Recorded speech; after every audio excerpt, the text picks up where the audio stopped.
Okay, so we'll go ahead and get started. Recording in progress. Welcome everyone to the special city council meeting, Tuesday, September 23rd, 2025. We're here to talk about one thing, and that is funding alternatives for constructing city facilities. Can we have a roll call, please?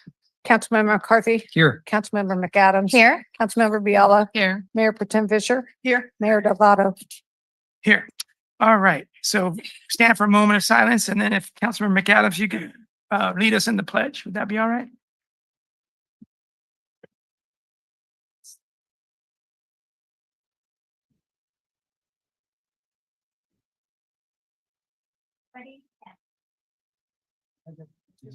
To the flag of the United States of America and to the republic for which it stands, one nation, under God, indivisible, with liberty and justice for all. Thank you, Jenny. Okay, I'll turn this over, I think, to our city manager, who will frame it for us for openers. Thank you very much, Mayor, and it is great to be here tonight again, talking about one of our favorite subjects, city facilities. And so this is picking up where we left off after the November election. And then in December, we kind of talked about some issues in 2024 December 2024. And this is a continuation of that. There's an in-depth staff report that I'm not going to go into in depth in the presentation that gave a lot of background information on the assessment of city facilities and sites. But we're going to focus more is on just different funding strategies. And so I have a presentation. I'll go through it. If it's okay, won't take any questions, and we can take public comment, and then really the rest of the time is get direction and comments and feedback from the council. So next slide, please. So the issue is pretty simple. We have old facilities that are all beyond their useful life. They're inadequate right now to house our current staff, much less staffing in the future. We have space problems. We have technology problems. We have problems that they don't meet, especially our public safety building doesn't meet the current seismic codes. We don't meet ADA requirements. We've looked at renovating the facilities, and it's just not a cost-effective option. It's not, doesn't mean that we can't do it, but it's not a cost-effective option.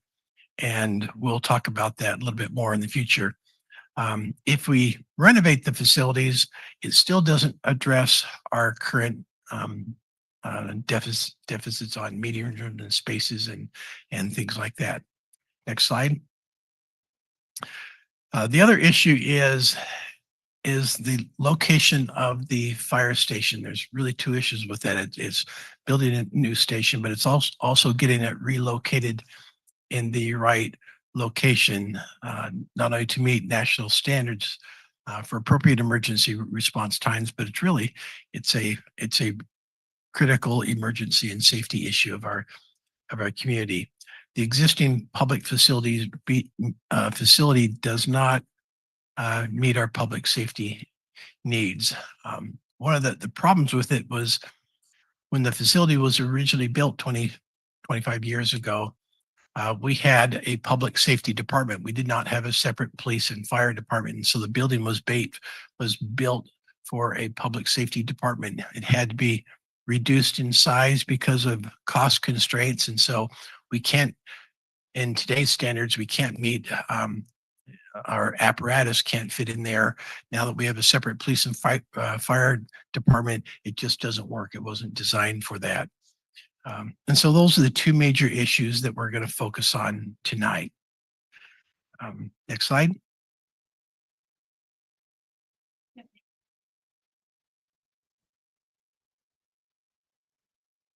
Okay. Actually, Doug, if you can bring up before you get in here, this might be just a good segue on the response times. Can you bring up the map that shows our response times. And I think this should be on the dais. So that what we're trying to do with our response times, and Chief McGowan can go in much more detail, but our target is 4 minutes. So you want to be able to respond within 4 minutes. And so our existing station right now is that little purple on Palm, and that outlined in purple is where that 4 minute response time is. And so you can see all the southern parts of Marina, and as you see Marina Station, even existing parts in Marina are outside that 4 minute response time. But with the one station there at Palm, that's our problem. And so what we're trying to do with the station, in addition to building a new fire station that will house our apparatus and will meet the safety standards that we need, it also will be relocated in the correct location. As we talked about in the staff report, the red dot here, it's roughly in the California and Imgen Road area. And with that red dot, that red outline shows the 4 minute response time. And so, whereas right now, all that area is outside the 4 minute response time, building that station, that addresses that issue long term, and it's permanent there. We don't need any more stations built there. Now, the existing station on Palm will still stay there until at a point when we build the new station, the second really station. That's where the green dot is. And so what you see when that green dot is built, then that provides the 4 minute response time to all Central Marina, and then covers Marina Station, and then future down the road, if there's any growth outside the urban growth boundary, it will address that. And so that's the critical part of the plan on trying to get long-term the stations in the right location. And it's nothing that no one did anything wrong. This is typically how cities build out. You have a city, you build your fire station in the middle of the city. That's the right location, and it provides your response time needed. But as you grow out, and especially when you add a whole forward section to the city that you weren't planning on, it makes that response time difficult for the original Palm Station there. And so this is our long-term plan that will address the response times needs for the city. Chief, do you have anything to add to that?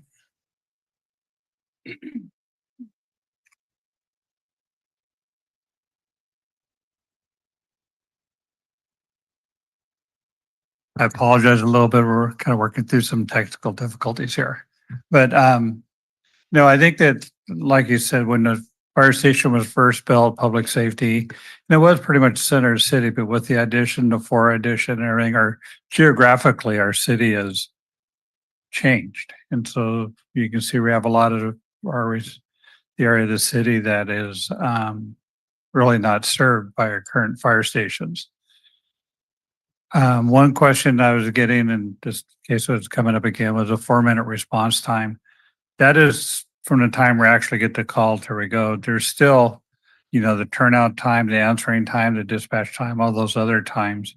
That's why the goal is to be at a medical emergency or some type of emergency in 5 minutes, or a fire within 5 minutes, 20 seconds.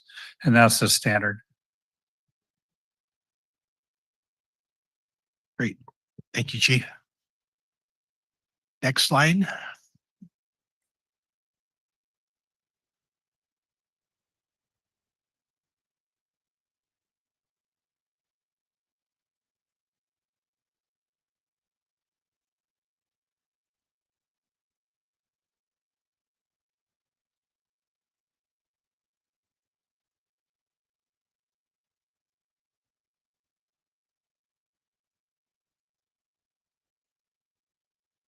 So when we talk new facilities, and this was at our last bond, we're talking the estimated cost for that new headquarters station would be $16 million. And again, that's the one that would be located in California and Imgen location. A police station would be 17.5 million. At that time, we were talking a community center, city hall, that would be community rooms and council chamber, city hall. And we had that at estimated at 21.5 million. So a total cost back then we were talking of 55 million. And the bond measure was for 50 million that we went out for in the bond measure, which failed, but still got 60% voter support,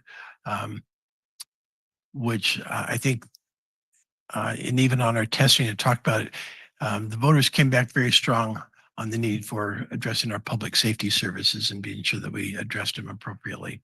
Next slide. So since then, we've collected impact fees. We've adjusted our impact fees. Council has allocated some of our general fund reserves. And so right now, the construction cost for City Hall and council chambers, the cost is still the same, roughly at $16 million, but we have $8 million in impact fees, public impact fees that can be applied to that. And then council's allocated $4 million from the general fund. And so the net amount to build these facilities is $4 million. So it's doable and reachable in the future with planning and growth and things like that. Next slide. So what has changed is we've broken out and we've gotten we got some money from the state, and so we've broken out and clarified that we have a senior center, youth center, community facilities, and the total cost with that would be $12.4 million. And so we didn't really, the last time didn't really roll in the cost of a senior center. And so this includes the cost of a senior center. And so that's why that's up to 12.4 million. We have 3.4 million in impact fees that can be allocated to this. We have the 1 million state funding. And so the net amount that we're short on these facilities is $8 million. Next slide. Our public safety buildings. So we just combined the police and fire and combined we're at $33 million roughly for these facilities. Our impact fees that we've collected so far, and this is over 10, 15 years, is about $2 million. And the reason that we aren't able to collect a ton of money off of impact fees, public safety impact fees, is because impact fees are based on the additional buildings that you have to build because of growth. We already have our existing buildings. They're just out of date and functionally don't work for us, and we need to relocate them. And so we can't build a lot of money into the public safety impact fee for building these new buildings. And that's why it's only $2 million. We looked at that hard through our impact fee study update that the council approved, and we've built in the maximum that we can, but you can see that we're still 31 million short. And in the future, over 20 years as we build out, we're never going to collect enough impact fee money to build public safety buildings. Next slide. So just our total amount now is $43 million for all facilities. That factors in deducting out impact fees, general fund monies have been allocated, other special revenue. And so that's the new target for all city facilities. $43 million is still a ton of money that we don't have in our current budget. Next slide. So now we want to go into, okay, we have this $43 million deficit. What are options that we have to address it? You just are never going to save up enough money to be able to build these facilities. And so one option is we collect sales tax, property tax, transient occupancy tax, and I believe those taxes make up about 80% of our general fund. And so right now, all those current property sales and transient occupancy tax is going to fund our existing service levels. It's going to fund our infrastructure, it's funding our capital projects, and it's funding our current staffing. And so if we wanted to use existing sales and property tax and TOT tax for funding city facilities, it would require a reduction in levels of service, reduction in what capital projects that we're doing, and probably a reduction in staffing. But it is an option that we can allocate existing sales and property and TOT tax. Next slide. Another potential strategy is general obligation bonds, is what we did before. Those require 66 2/3 voter approval. It is repaid. The bond is paid by property tax increase on property owners of both residential and commercial properties. Use of this revenue source would require a ballot measure on the November 2026 general election. And I haven't, someone had brought up, there's a special election this year for Prop 50, but the legislature didn't approve it until after all the deadlines are closed for putting anything on the ballot this year. So putting anything on the ballot this year isn't an option. We could look at doing it next year, potentially for the June, but there's several hurdles you have to go through. Number one, you have to declare fiscal emergency and some other things. We've talked with our consultants, and typically you're better off on a November election for a ballot measure. And so that's where we're just talking November 2026, but it certainly is an option if the council wants to consider doing a special election in June. Next slide. Certificates of participation, we call them COPS, or lease revenue bonds. Now, we routinely do lease revenue bonds with the Dunes development. We have an agreement with them as they get collect tax increment. Then we issue these revenue bonds, and those are paid 100% by the tax increment. And so these are typical instruments that cities use. These lease revenue bonds don't require voter approval. It's just approved by the city council. And the revenue sources generally come from your general fund. And so you have a lot of flexibility. But if you wanted to use a revenue bond, it would require you either coming up with a new revenue source or using your existing revenues. For an example, let's say the police and fire facilities at $31 million. You're probably around a bond to do that would be roughly about $2 million a year to make that bond payment. And so you could issue a lease revenue bond right now, but you would have to reduce $2 million from your existing sales, property, and TOD tax. We'd have to find a reduction in our general fund budget to do that. But it certainly is an option there. If you add additional revenue sources, that can do it. The council has approved an incentive agreement with Mercedes-Benz dealership, and when they get in, they will be a large revenue producer for the city. We have hotels that will be built in the future, and these will all generate additional tax revenues. Significant hotels could bring up more than $2 million a year, and I think the Mercedes-Benz talked about it would bring another $1 million a year in tax revenue. And so potentially, if we grow our TOT and our sales tax our revenues, we could potentially use a revenue bond to fund that. Next slide. Utility user tax. The city actually used to have a utility user tax.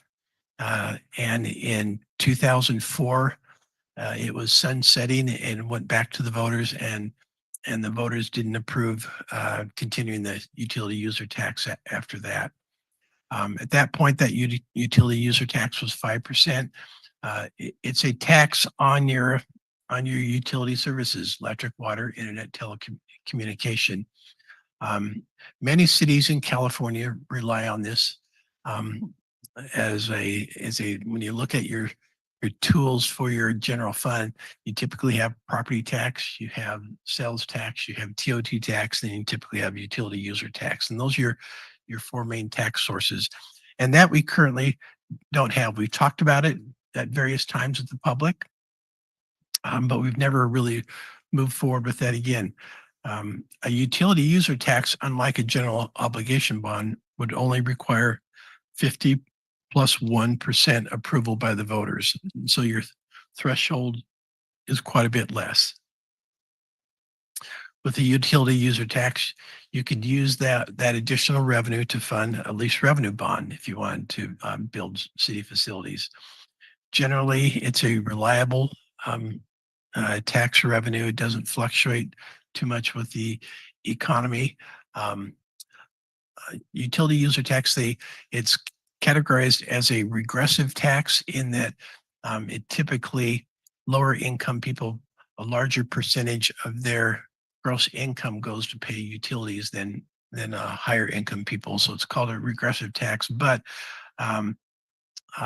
there are low income people can qualify for lower utility rates, which should, under the UUT, the tax would be based on that lower utility rate if they qualified that. So there's a little bit of relief for low income people. Next slide. So we just ran some scenarios, and this was run by Kaiser Marston, David Desmond. He's online if the council has more in-depth questions regarding this. And so we just ran some scenarios at 4%, 5%, 6 and 7%. This is the annual revenue that would be generated by utility user tax. And this is the estimated bond capacity that you could get from a utility user tax. And so at 5%, if like what we had before, as David ran the numbers from the average household would be about $15 a month. That's a pretty simple calculation that you can do. You can add up your total utility bills, and if you're $500 a month, you'll be $25 be your utility user tax. But this just gives you an overall package of the potential of that tax. Next slide. All cities in Monterey County except for Carmel and Delray Oaks have a utility user tax. And this is currently what people charge for it. I think probably the average is around 5%. Next slide. And this is the number of communities in California, cities that have utility user tax. And what this shows is the far majority have utility tax of 4 to 5%. Next slide. So other potential funding sources are grants and state and federal funding. These are very highly competitive. We've been trying for grants for a long time, and the funding is very limited. An example is the senior center. We tried really hard for 3 or 4 years, every year put in applications for CDBG grants. We thought we were really competitive, and funding is just limited. So that's an option, and we continue to try to get it. And but they're just difficult to get those bonds, those grants. Next slide. Another possible funding strategy. We've kind of talked with this. We need a lot more information, especially next Tuesday as we talk about Preston Neighborhoods Park. But right now we have a $36 million loan that needs to be refinanced by February of next year. And so we're working with our team right now on refinancing that loan.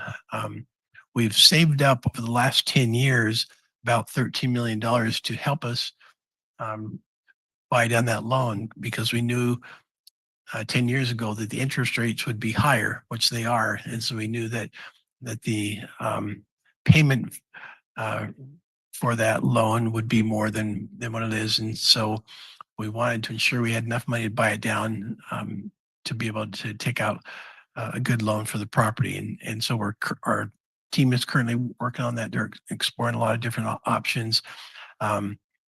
There could be some of that 13 million could be available for the general fund, but we still aren't there yet.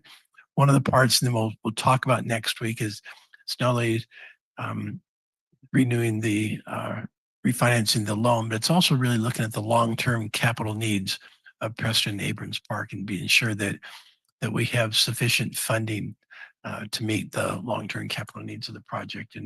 And we'll be going into more detail on that next week. Next slide. So where do we go from here? So we've been talking about the problem for years. We know the problem. These are the general funding options that we have. And so the last bond election, we put $50 million, and the goal was to try to redo all the facilities.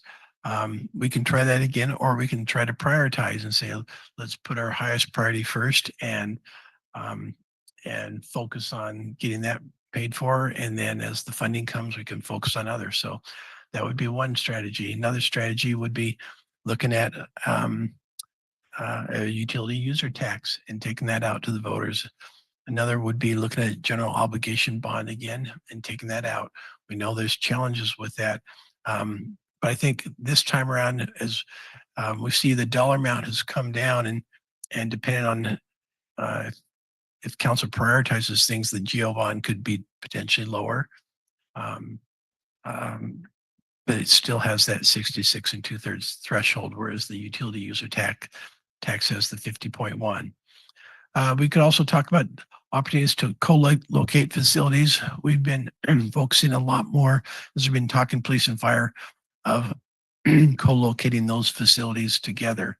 But we could also explore just other options of co-locating. And then we could talk about, let's just build smaller facilities now, and then design them to be able to add on in the future. The problem is they're too small right now, and we have a lot of problems right now. And the bigger part is they just need to be built bigger right now. Next, please. And then if we do move forward, we think we just need to also engage the public a lot more. We already have Pepe Smith on board, who's helping us with a lot of different public outreach and engagement. But a strategy could be, let's really engage the public a lot more, get their thoughts, their ideas, some of these different things we've talked about, and see where we want to go.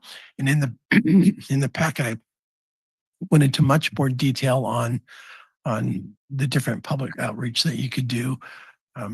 We learned a lot from last time on our public outreach. It gave us a good baseline, and from that, I think we could just build on that in the future. Next steps, or next slide. So I also want to go through. So if you don't want to put a measure on the ballot, really, what are our options? And they really go back to pay as you go. And so that would require prioritizing facilities. It would require shifting funds from existing capital projects, look at potential service level, staff level reductions. But those could be potential ways that we could fund new facilities.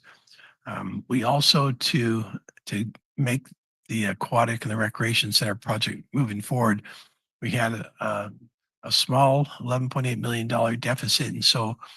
And so the council transferred $11.8 million from the general fund to get that project moving forward. And as we collect these 4 alternate fees that we get from the Dunes and Sea Haven projects, those funds will then go back to the general fund to repay the general fund. And so we think over the next 6 to 8 years, that $11.8 million would be repaid back to the general fund. But you could certainly put a pause on that project and shift those funds back to use for some of these other facilities. Now, development impact fees are still available for new construction, new facilities, and as Marina Station starts pulling building permits and Dunes and Sea Haven continue, our development impact fees will continue to grow. But as I showed, it's not a huge amount is going to be going to public safety. More of that will be going to parks and especially roads and intersections is where the greatest part of those development impact fees go. Next slide. And again, this is if you don't put a measure on the ballot, we can focus on renovating existing facilities. And we can certainly prioritize those. That would require shifting funds from capital projects and potential staff and service level reductions, the same $11.8 million. Renovating city facilities, you won't be able to use impact fees. And so like when we talked about the city hall at 16 million, and then we had 8 million in impact fees. If we renovated the existing facilities, most of those impact fees we would not be able to use. But that certainly is an option to renovate our facilities. We still would have the size problem. They just aren't big enough for our existing needs and our existing staff. But that certainly is an option out there. Next slide. So in conclusion, if the facility needs are still there, and they're not going to go away, and they're going to get worse. Even if we were to move forward and put something on the ballot, you're a year away, November 2026. And then if anything is approved, then you're still minimum a year as you bring in an architect team, you design the project, get the construction documents put together, go out to bid, and then you're still another year and a half construction. And so in best case scenario, you're still 4 years away. And so with that, the council has in this current year budget, they've allocated several $1 million on just deferred maintenance projects to our facilities, and those will be ongoing regardless. We can look at combining different funding sources. We can look at prioritizing. I think engaging the community, getting your feedback, your ideas. Got a lot of different creative ideas, but I think we can come and put together a plan that we can hopefully move forward on addressing our city facility needs. And that concludes this point. All right, thank you, City Manager Lane Long. Let's go out to the public. Anyone in this room in person would like to speak? Come on up. You have up to 3 minutes. And after people speak who are here, then we'll go online.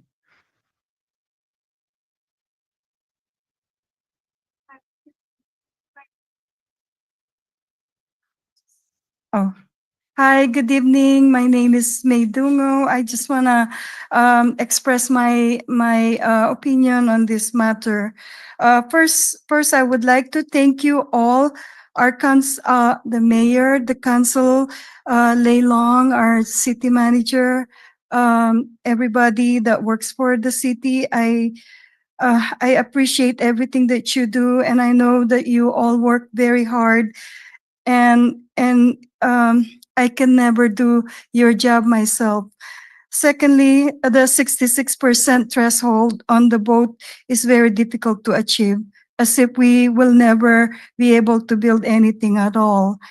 not like not like other that only requires 50% plus one. Thirdly, we need to consider building sooner than later as the cost of building is increasing in both labor and materials. Fourthly, we need to consider building on the main road. We are the only city that is hiding inside and needs GPS to figure out where the city hall is located. Finally, we need to be proud of our city and fix all the building that needs to be fixed for now until the time comes when we can start building. We need to feel proud of our city for the citizen and also for our visitors. I feel our city has many good people willing to lift their hands and put their minds together to help build our city where it should be. Thank you very much. Thank you, May. Anyone else wishing to speak tonight that's here in person? Not seeing anyone rise. Let's go online. Denise Turley. Welcome, Denise. Hi, good evening. Good evening. Whatever we decide to do, so I want to go back tiny in history to December of last year when we met at Harvey Dodwell's hotel and had a very raucous meeting, people shouting each other, kind of a thing. There were some good things said there. There were supposed to have been notes taken because it wasn't, of course, we weren't in the council chambers, and we heard nothing, absolutely zero. And I wrote those things down, and I was surprised to see that some of the things that were decided on that meeting weren't even on your list today. So I would say get your notes from the mayor and the mayor pro tem and publish those so the city does know that you were, in fact, all that time working on something. And I encourage you to be open and honest with the public and information. And when you ask for comment, when you ask for public comment and people call in on an issue, don't cut them off. At the last several meetings, that's been your de facto policy, and it's very discouraging. In fact, and you know, it's just unworthy of what you say that you want to do. I'll leave you with that. Talk to you next week. Bye. Thank you, Denise. Anyone else online? We'll give you a moment to raise your hand. Grace Silva Santella, welcome. Good evening. Hi, Mayor and City Council. I had one question on the user utility tax. How can it be done in a way that the dollar being brought in goes to the facilities and does not go into the general fund and then ends up being used by another future city council in a different way? Also, if a UUT were to be put on the ballot, what would be the time period? Would it be a 2-year UUT? Would it be an indefinite UUT? And then thirdly, on the UUT, what utilities? It's my understanding it's utilities, telecommunications. So if I look at mine, that would be electric, gas, water. I don't have cable, but I do have streaming services. Does it include streaming services? Cell phone, I assume it includes cell phone.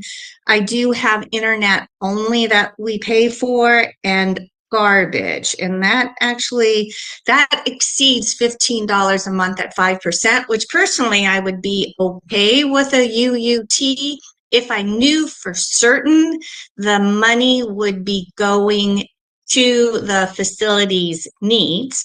And then finally, I hope you will not postpone what we're doing with the aquatic sports center. That's so critical to this community, and there have been so many years put on that, and I really hope you don't put that one on hold.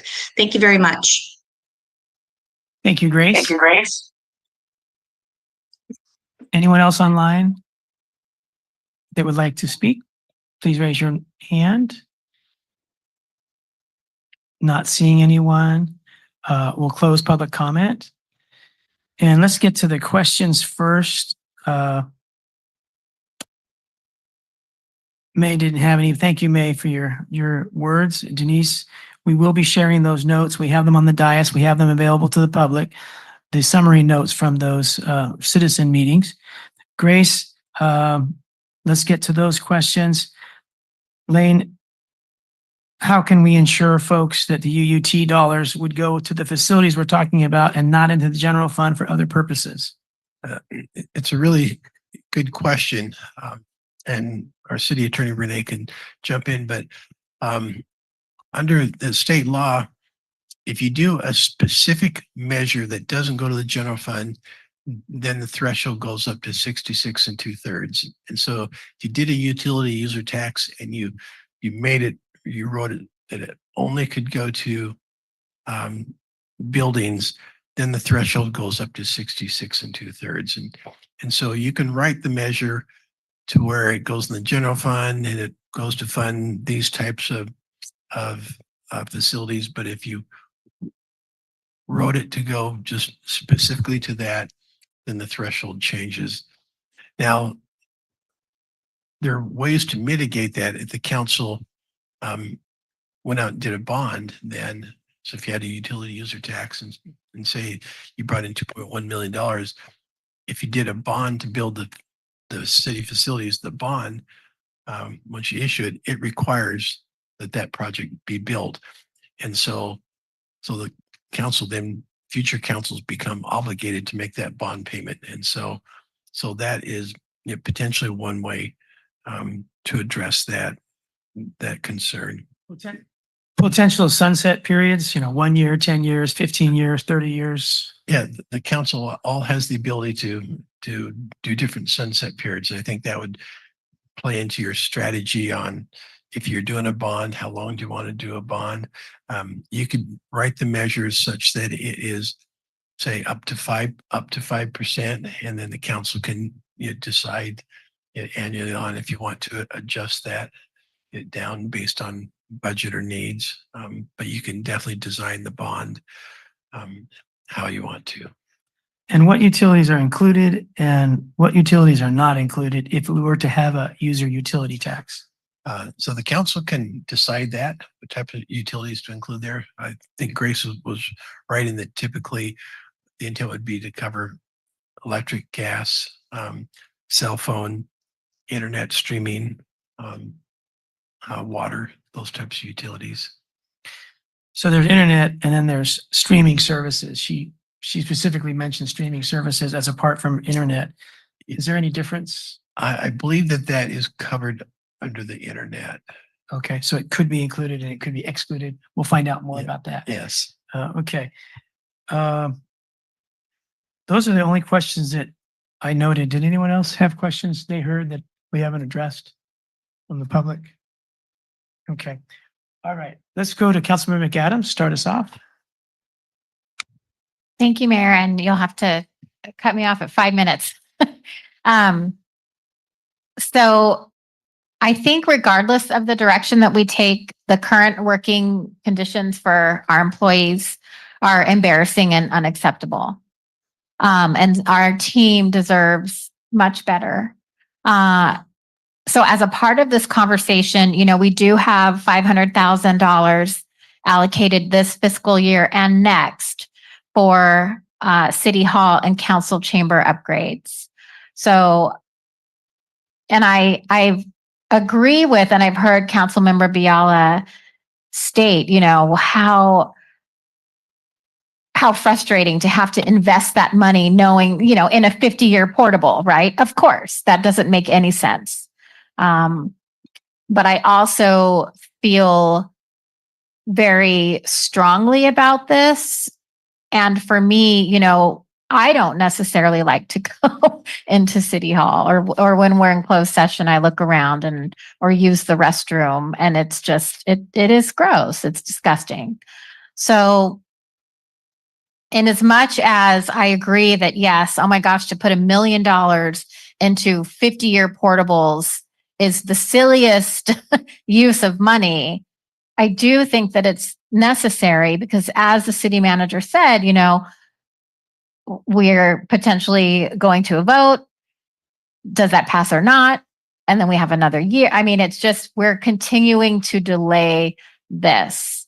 And future councils have delayed. And I really believe in our council, and I see the good work that we do. And so I want to keep that momentum going while also exploring all of these options. So we were sort of talking about different fire stations and locations, et cetera. Do we have any idea additional public safety staff and equipment and what those sort of ongoing costs will look like with 2 or 3 fire stations in the city of Marina? Yes, for build out, all we need is 2 stations. If we get them located right, we're in good shape. We have the new ladder truck that will be here hopefully in a few months. The council approved our station out there at the airport, making improvements to that station so the ladder truck can fit there, but also make improvements for the firefighters there, their living quarters, their shower quarters, and so that update is currently being done. But I'm talking more of like operational cost in 3 years when brick and mortar is up and running, 5 years, including inflation, including, contract revisions. Is that right? Because there's all of that, those expenses that I don't haven't seen. Yeah, absolutely. And so that when Tori makes her budget projections and her future projections, and she does that 5-year projection, she builds that into it, that our staffing costs are going to increase and all those costs. And so those are built in those projections. And along that point, that's why when we talk about, well, yeah, we're going to be getting new car dealerships and things like that. Well, part of that has to go to fund the existing staff and the growth and just those costs. Now, one positive thing that we have is with the Marina Station development agreement. And right now we are currently working with them on their community facilities district. When the council amended that agreement, one of the conditions that we required in there is that they have to fund 50% of the cost of a fire station. And the original plan way back for Marina Station was saying put a fire station out there, Marina Station.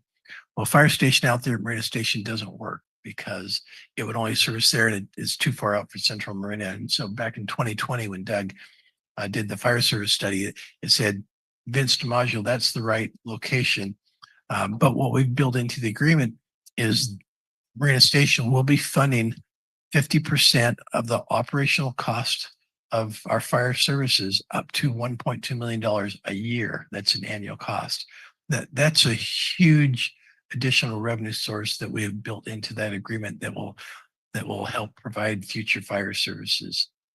Up to 1.2 million annually. Okay, thank you.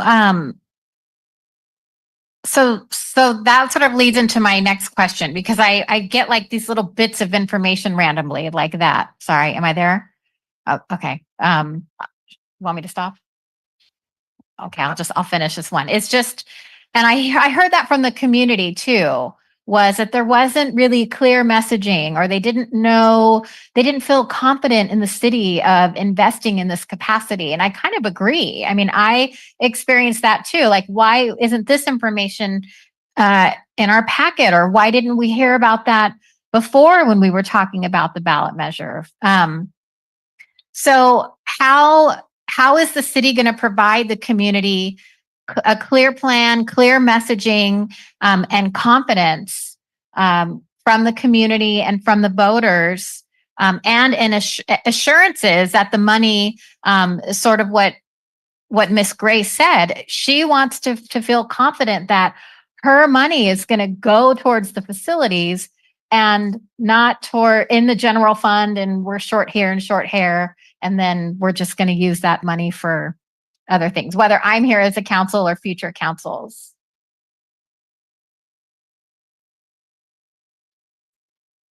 Yeah, it is. Um, I think you're definitely point on with that.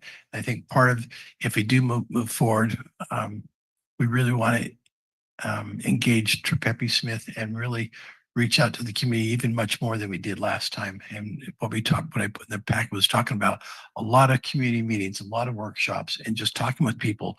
Bring in the fire chief, bring in the police chief, bring in our finance director, and one-on-one conversations that they can ask and talk these questions. We'll put together FAQs, and so yeah, I think we can do a much better job, and I think we have a much better firm to help us with that this time around. Last time we did this, it was more of a top-down approach. We did include the residents in meetings.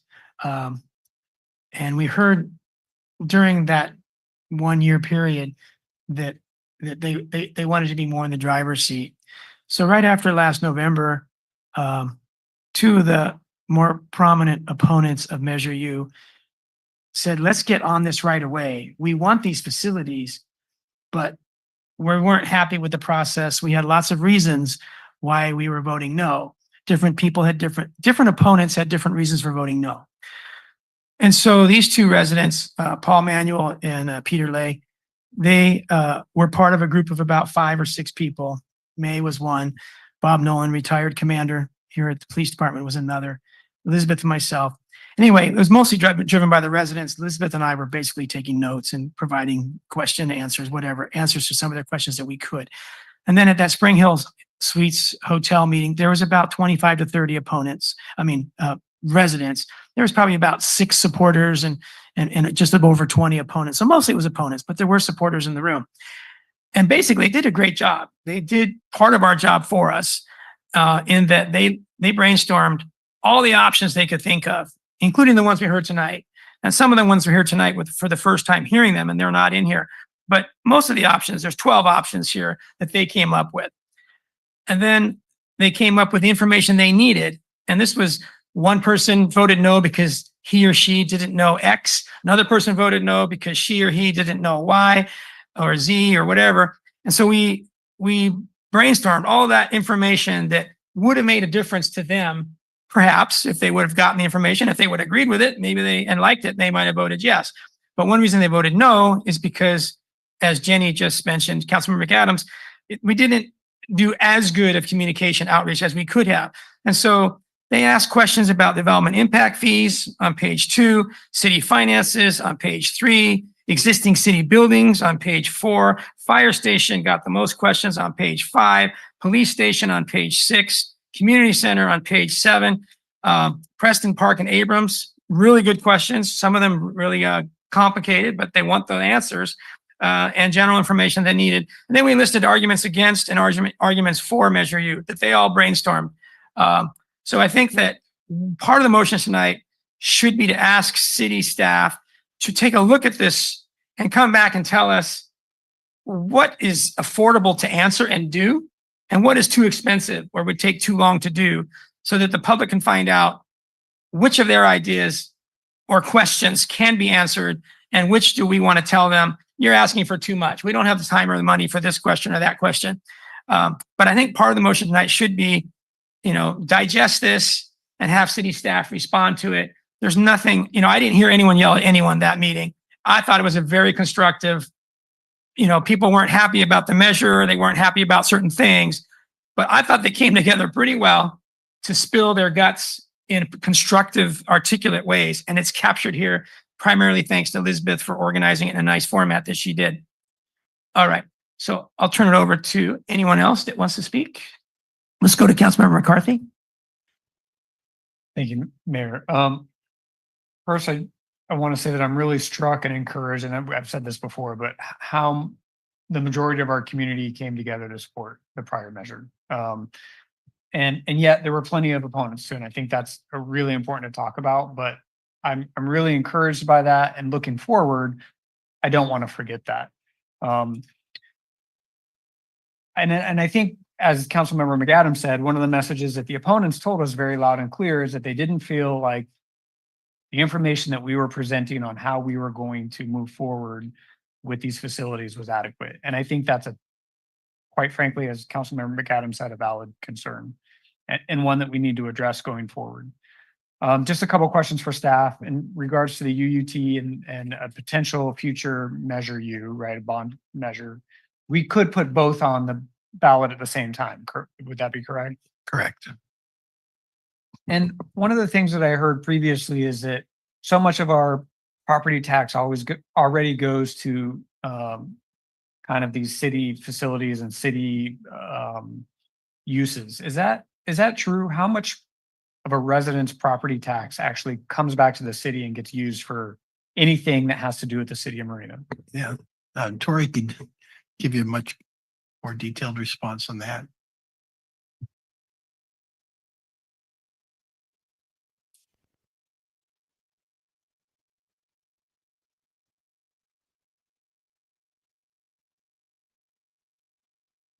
Just for information, that's probably, I don't have the exact number, but it's between 15 and 16% of the actual tax amount of 1%. So if somebody pays $1,000 property tax bill, maybe $15 comes back to the city. That's correct. Okay.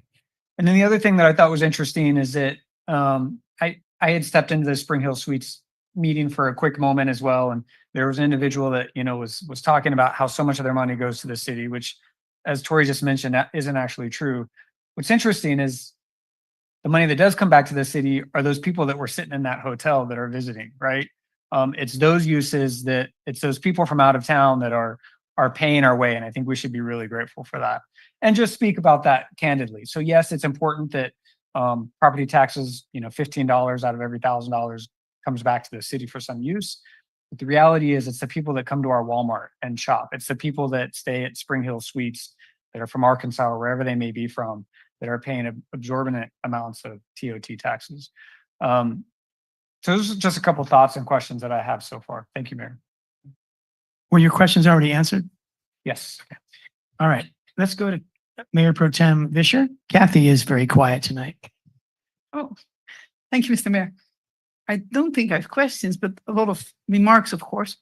I agree with our mayor and Councilman McCarthy that meeting at the hotel that was last February, I think was a very good meeting, where lots of the opponents came and a few proponents, and I think it was very respectful. I cannot remember any yelling, but okay. So, and I also would like to thank all the people who came to that meeting and people who are involved. You're all here now, so thank you. And people on Zoom as well. The entire District 4 that I represent is outside of the 4-minute the medical and fire response time, so scary and not acceptable. The Recreation and Aquatic Center, I so agree with Grace Silva Santella. Please do not pause. I will not vote to pause that. It was always the intention that the $11.8 million will be coming back into the general fund. Will take time, but it won't take, the portions of it will come back pretty soon. As we heard when that plan was presented, doing 2 phases will cost more than an extra $4 million. So we're saving money by doing it all at once. And I was so excited that we decided to do that. And this is so positive for our city. So that will be my least. That only we should only do that if we're really desperate. Okay.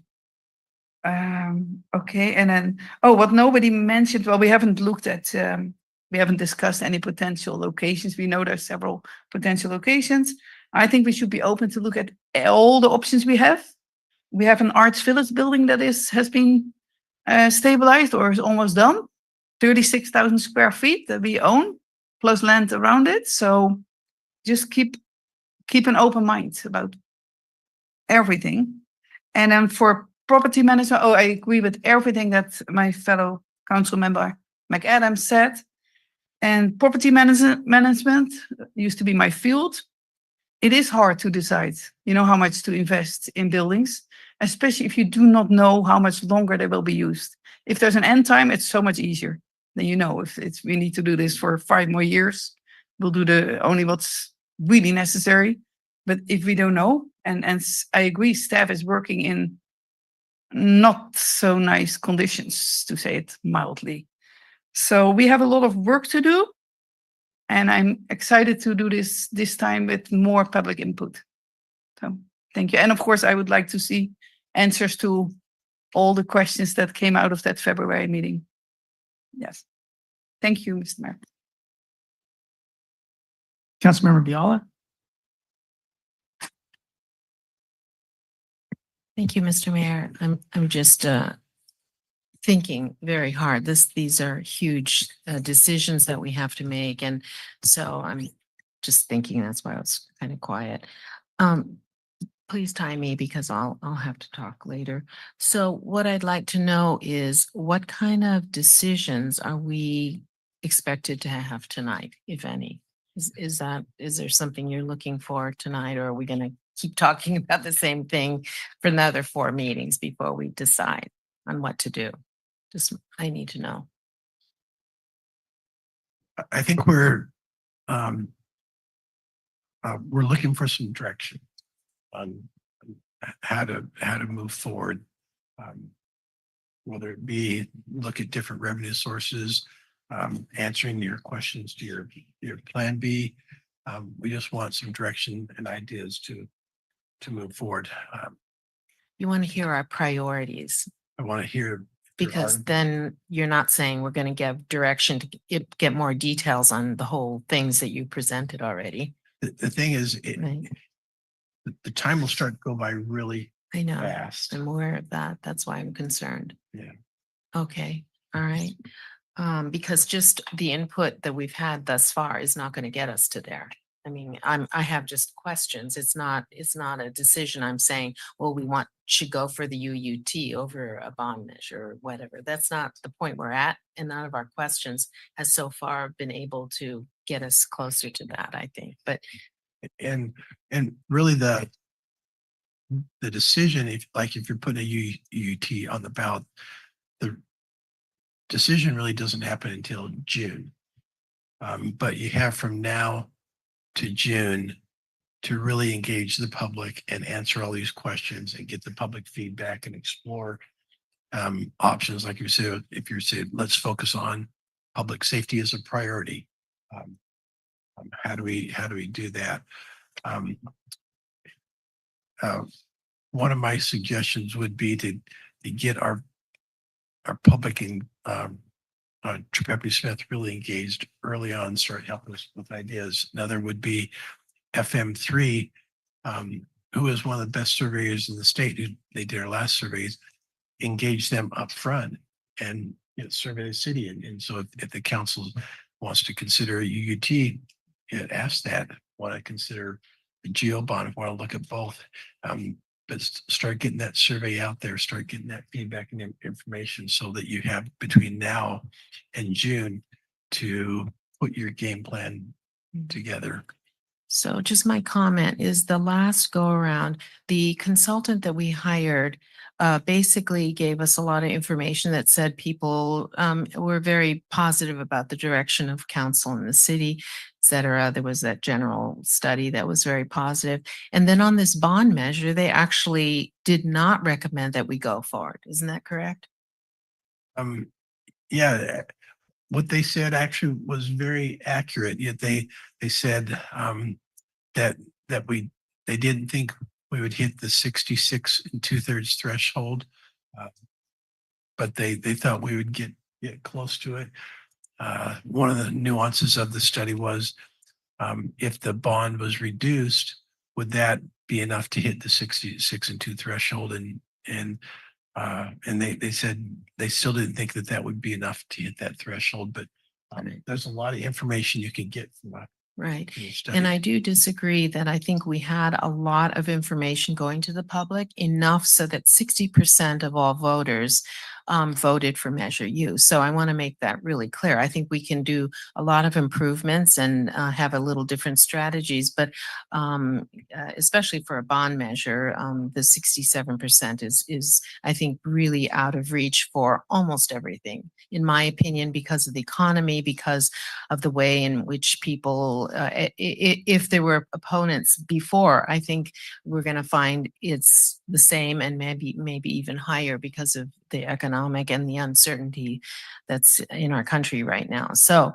having said that, let me just say, sort of overall, I think that we can talk about all these things, but again, we need to emphasize, and I think Councilmember McCarthy was alluding to it, is that people have to understand that cities cannot, we need revenue to make the city work. And we have only 4 legal ways in which we can do that. And that's sales tax, property tax, and TOT, meaning hotels, and this UUT tax. Other than that, no, we can't raise any money except those 4 ways. And the other thing is, the last go around, I showed the condition of our buildings inside that building right there, and other places. And people need to keep that foremost. This is dire. We can't sit here as this council and continue to say, well, we can take a few more years to decide, or we can, and by the way, I am absolutely in favor of spending $500,000, up even $1 million if that's what it takes, because it's going to take at least 3 to 5 years for us to get anything that is a permanent replacement for the kinds of facilities, 50-year-old portables, the conditions that they are in right now. So having said that, I'm not saying don't spend it. I think it's an absolute waste and should have been done much earlier, but I have a lot of more questions, so I'll pass it on. All right, thank you. Let's go to Councilmember McAdams. Thank you, Mayor. So for me, with this 10-page document that's on the dais, I am quite frankly disappointed, and I don't understand why we're even entertaining a non-public exclusive meeting that was not hosted or facilitated by city or professional. I will support, though, a true community meeting that is noticed and facilitated either by a consultant or staff. So I will not be considering this 10-page document. And I'm curious, though, why was this placed on the dais and provided to us, but not included in the agenda packet for public review? So again, we're like right away, we're starting off with not being transparent, accessible. And I'm just going to go back to my headline of the evening, which is the city has to have a clear and consistent message of information to the public and the council. So why is this even on the dais and not for the public? Are you talking about the presentation, or? No, I'm talking about this list that the mayor wants to put in a motion. Well, I can start out that oftentimes public bring information to dioceses, whether you're at the water board or TAMPS or anywhere else. Usually cities or jurisdictions have policies. We don't have a policy on getting public information to the dais. And so what in practice we've done in the past is if the public wants us to see something, they give it to us. In this case, recently we had some displeasure about a motion being made with a document that wasn't in front of everybody. So rather than make a complicated motion today that touches on all the items that are in this 10-page document and risk that displeasure again, I think it's good that the public that's here and those on the dais have it in front of them.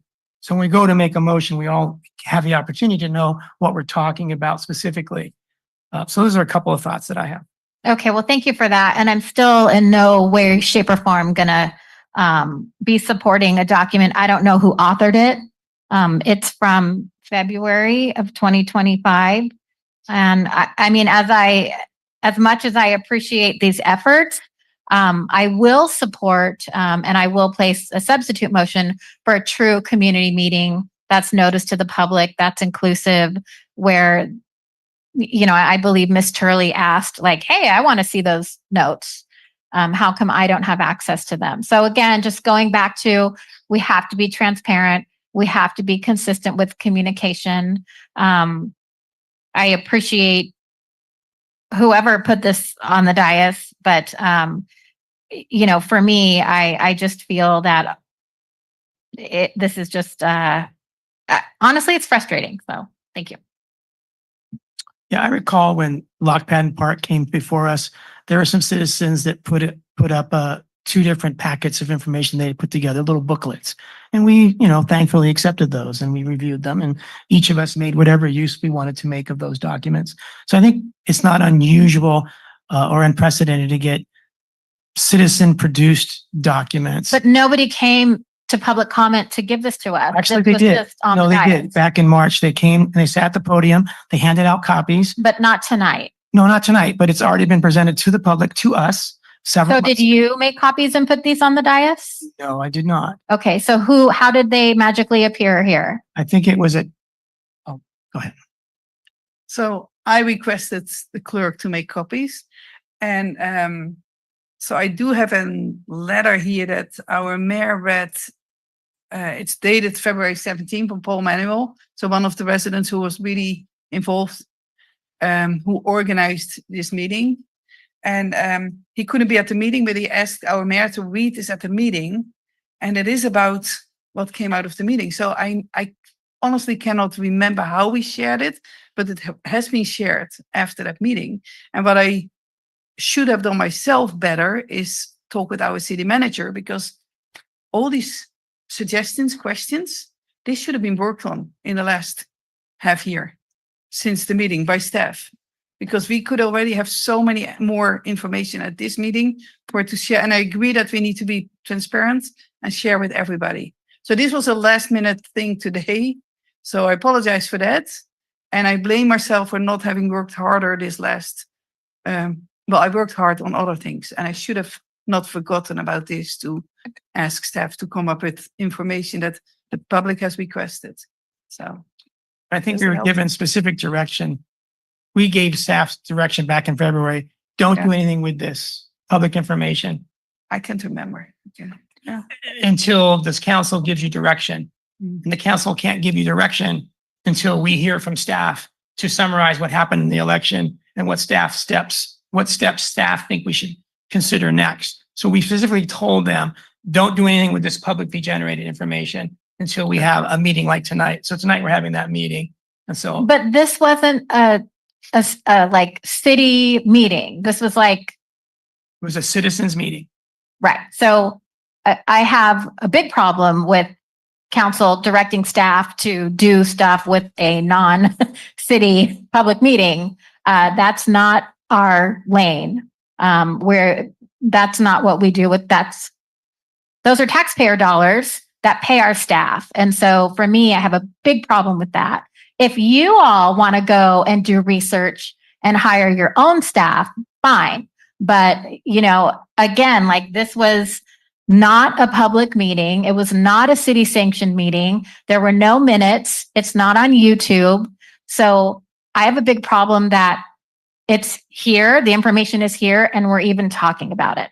So if we want to have a real public meeting, and the same people can come if they want, and also we'll include other community members too that want to attend. I'm happy to support that. But I just,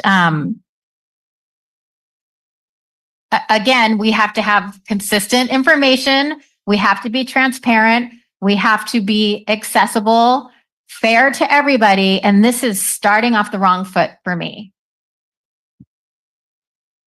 Okay, thank you, Jenny. Let's go to Councilor McCarthy. Thank you, Mayor.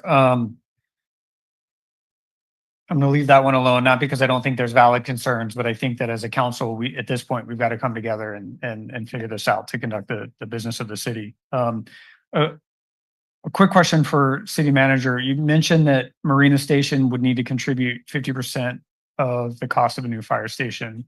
And one of the things that I did hear from the opponents is that they were concerned that developers aren't paying their fair share.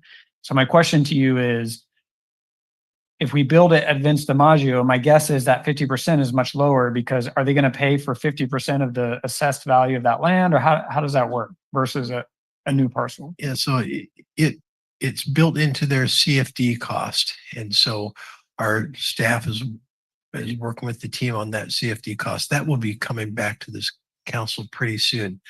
And so it increases the as the project is built out, then that dollar amount will increase up to that $1.2 million. So get the first phase, and they're say building 100 homes. You're not going to get the full amount, but once it's fully built out, that CFD will be contributing that $1.2 million. Is that for operations or construction or both? Operations. And so in this paper that's on the dais here, it says the developer shall reserve a location on the project site for the neighborhood fire station. And so if they're not going to do that, are we just kind of out of that benefit, or do we get something else in exchange? No, so that was the original Creekside development agreement. The council, when Third Millennium came on board, the council approved a different addendum or amendment to the agreement, and it identified that those operating costs is what they'll fund. When we did the 2020 fire study, it might even been before that, locating a fire station out at Marina Station Development is the wrong place, wrong location. And so the 2020 fire study said the right location is the Vince DiMaggio Park, not in the development. Okay. And I just bring those up because I think that, again, those that oppose the previous ballot measure want to make absolutely sure that the developers are paying at least their fair share, if not then some, of the cost of this. And so I hope we can continue that discussion as we go on. Just some follow-up comments. As a council, I hope we can come together and provide some general feedback of where we go tonight. My opinion is this is a study session. I hope we don't make a motion. I don't think motions are necessary in study sessions. I think those are usually reserved for more formal action. I don't think we're going to direct tonight. And I think that if we can build some consensus, staff will hear us clearly and execute on that. I hope that consensus is really having a strong strategy that the council can agree upon, followed by a strong strategy by staff to execute that. For me, that is having a strong plan of what we want, right? Buildings that go where and look like what, much like you did with the sports center. Rough order of magnitude plans that the public can view and see, that we then further put both AUUT and bond measure on the ballot. Let the voters decide once again, hopefully with more information, that will go towards all of the needed facilities. I'm still not really interested in prioritizing necessarily, a police station over a fire station over whatever else it is. The needs continue to be great. They haven't become any less great since we discussed this a year ago. And the voters get to decide, just like they did last time, right? I think that's a good strategy going forward. If one or both of those should fail, I hope that we explore this option of lease revenue bonds. We haven't really talked or lease revenue funding mechanisms. We haven't talked a lot about that, so I'd like to explore that in a little more depth. I'd like myself to understand that more. It sounds a little complicated, but yet an option that will benefit the residents of Marina. So I think that we can build this strategy of, doing these things in succession. If one fails, we go to the next thing and give the public some sense of assurance that we've got a long-term strategy and that we're gonna pull this off and we're gonna do well by the city and we're gonna do well by the taxpayer. So I think that's what I would love to see tonight. I'm interested in hearing for my colleagues kind of voice what their concerns are with that kind of roadmap. But to me, I hate to oversimplify it, but to me, in my mind, it seems kind of simple, or it seems like we've got these options that we can build this roadmap and go down in a way that restores some faith in the residents. So thank you, Mayor. Thank you, Brian. Councilmember Biala? Thank you, Mr. Mayor. So let me just say on this list, when Which list, Kathy? the City of Marina options for Plan B the list of. When I heard about the meeting, I was concerned as well. And it turned out that it was the majority were opposers. So that means that somehow the outreach was a bit skewed. And so that concerned me. So I do think that I agree with Councilmember McAdams that we should have kind of a repeat of this, but have it much more under the auspices of the city. And so the outreach is going to be broader. And also the list is very extensive. Some of the things I think should be evaluated by the staff and just not have on there. Like, for example, replace city hall and council chambers with new portables. To me, that is not an option. So, things like that, somebody should be able to say that's not appropriate for where we're at, or have 3 separate ballot measures. One for fire station, police station. Yes, they were brainstorming. I understand this, but I think that the city needs to evaluate it based on the realities and the restrictions that we know that these folks in that meeting did not know. And then there's obviously 2 new fire stations, north and south. We already have been working on this for a long, long time. So these are on this. So I don't think that this whole document needs to be vetted, by, the city council. I think the staff could go through it, and if there's some ideas that could be realistic, then they should come forward. But I'd rather see a more public process in which the outreach is done to not just reach a certain sector of Marina. So, my thought, if I can skip through, well, actually, let me ask my questions first. So there was talk about pulling the fire and police together, but the police facility does not have to be dependent on a response time. Is that correct? I mean, it is for fire, but we're not concerned about that for police, correct? That's correct. Okay, thank you. If we do another survey, and this is 2 years later now, I would like to ask the consultants before we spend several $1,000s again, is something going to appreciably change that we could, to have to do all the studies all over again. It's only been 2 years. And yes, we're adding not a bond measure, but we're doing a UUT. So is that necessary? And I'm asking for us to spend all that time and effort. I'm trying to see if Ryder is on. Is he? Yeah, I am. I'm just speaking of the bond measure. Obviously, if we're going for UUT, that may have a whole different strategy. But for the bond measure, I just wonder if we need to go through that exercise again. So Ryder can respond to that. Yeah, can you hear me okay? Yes, we can hear you. Welcome, Ryder. Thank you, Honorable Mayor, members of the City Council. I appreciate the opportunity to be here. If the measure is if the pursuit of the will of the council is ultimately to pursue a property tax measure of some form, yes, the prior serving would be more applicable than, say, pursuing a UUT. There may have been some macroeconomic changes in perceptions or issues that could be a concern. There may also be some questions we could ask from lessons learned of the prior measure that would help us discern how to address some of the concerns that were raised by those who ultimately voted no. So you would still have some additional value in understanding that. And there may be some experiences from the prior outreach and the outcome of the vote that would, FM3 would have some ideas about how to ask scientifically helpful questions to help us better discern either how to format or shape the outcome or the solution that's going to be delivered to the community in a way that better resonates with 66% plus of the community. So there's some value there, and I would defer to FM3's description of that. But from my perspective, they would be the bigger experts in answering the details of that. And it's always helpful for me as a communications professional to have the most recent data available to me as I go about doing my outreach and communications work.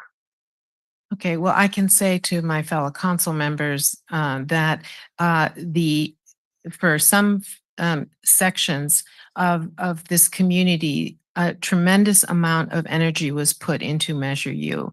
And yet, 67, we never met the threshold. 60% was amazing, yes, but I don't know how much more the community people will be advocating for it. And so I'm not in the appetite, I will tell you, to do another bond measure, because I think it's going to be pretty similar. And unless we have a different strategy, that some factors of the community are going to go aggressively door to door, as many people did the last time, I'm not sure that it's going to make that big of a difference. I am in favor of a UUT, just to put that out there. So it was mentioned that that the Mercedes and the new hotel could generate significant amounts of money.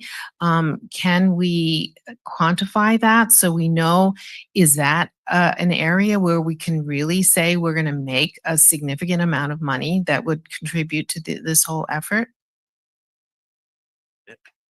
Yes, in the Mercedes, we can provide that information back to the council, but they put their projections of what the sales tax they would generate. And so we do have that.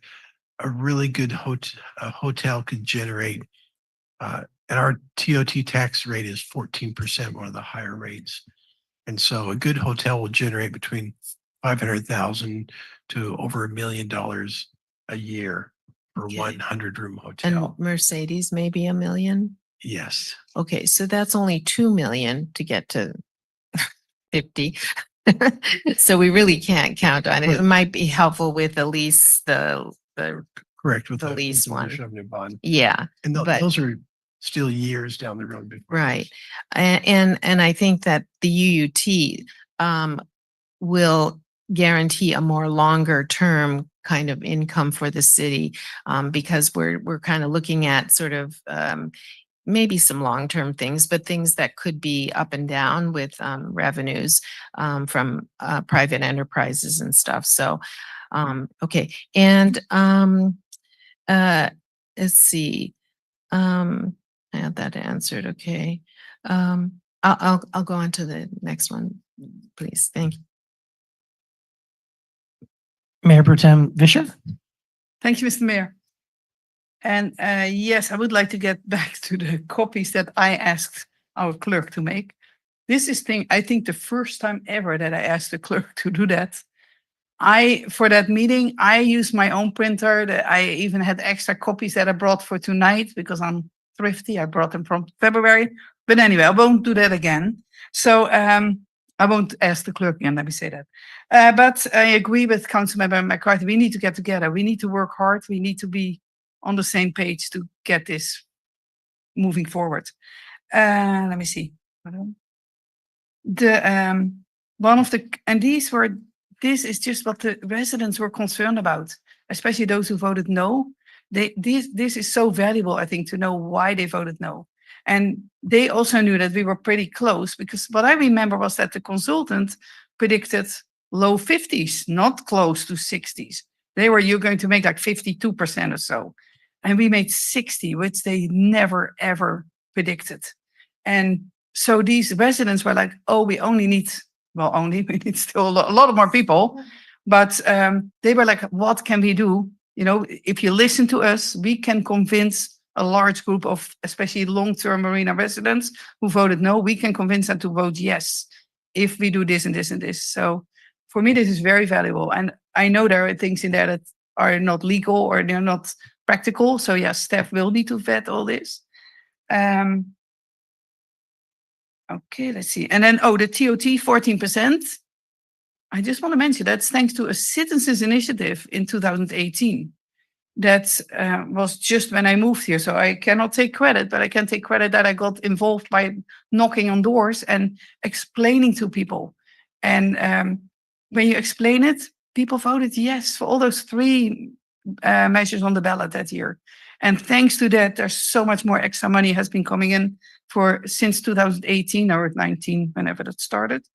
And the utility tax, the user utility tax, I just wish that voters had voted yes in 2004. Would have been 21 more years of money coming in. Our city would have been in much better shape. if the voters had not rejected extending that.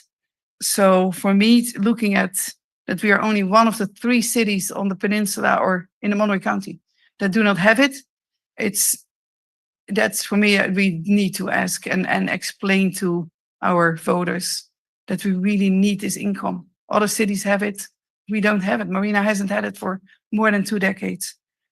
And I think that is it. So thank you, Mr. Mayor. Thank you. All right. Thank you, Elizabeth. Staff told us when Kathy asked what they want from us, they said they're looking for direction, ideas on revenue sources, and ideas and priorities. If we don't give them direction, then we're wasting more time. And we need to, I think, progress on this matter as much as we can every time we meet. I think the last time our biggest mistake in hindsight, and hindsight is really easy, is that we didn't have the public involved enough. And so I think part of the motion tonight should be to get a citizens advisory committee started as soon as possible, maybe within a month, and get them meeting with Pepe Smith and whoever other consultants and staff need to meet with these folks, so that it's citizen driven as much as possible. And all these 8-10 pages of ideas, no dumb question, no idea is a dumb idea. And if there are things here that aren't practical or legal, all it takes is for staff to respect the question and quickly put down in writing why that we're not going to pursue that idea or that whatever. But in all of these things were sincerely offered, and I think that they deserve a sincere response because they represent what a lot of people in the community who weren't at the meeting think. So this was kind of like a brainstorm of a lot of community leaders, former council people, and these are really good questions. Like Councilmember Gail Morton and Paula Pelot asked about Preston Park, that can the city leverage equity of Preston Park, Aprons Park to reduce or eliminate a bond? And staff may in 5 minutes or 2 minutes be able to write down no and why no, so that they understand that their golden idea just won't work. And that there's maybe some other ideas in here that people think are golden that just won't work. But a lot of this stuff is they want information that they thought was lacking, and they give specific information that they thought was lacking. And so the best way to get more votes this time is to go to the voters and tell them what they're asking for as far as feedback, and do it early. So I don't want to waste precious time. It's taken us almost a year to get here. And tonight, there's not much in the staff report that couldn't have been written a year ago or 9 months ago. So in my opinion, we have spent some very valuable time not making progress on this. And I think that the citizens have done more than we've done. They got, they put together a lot of information, and sincerely so.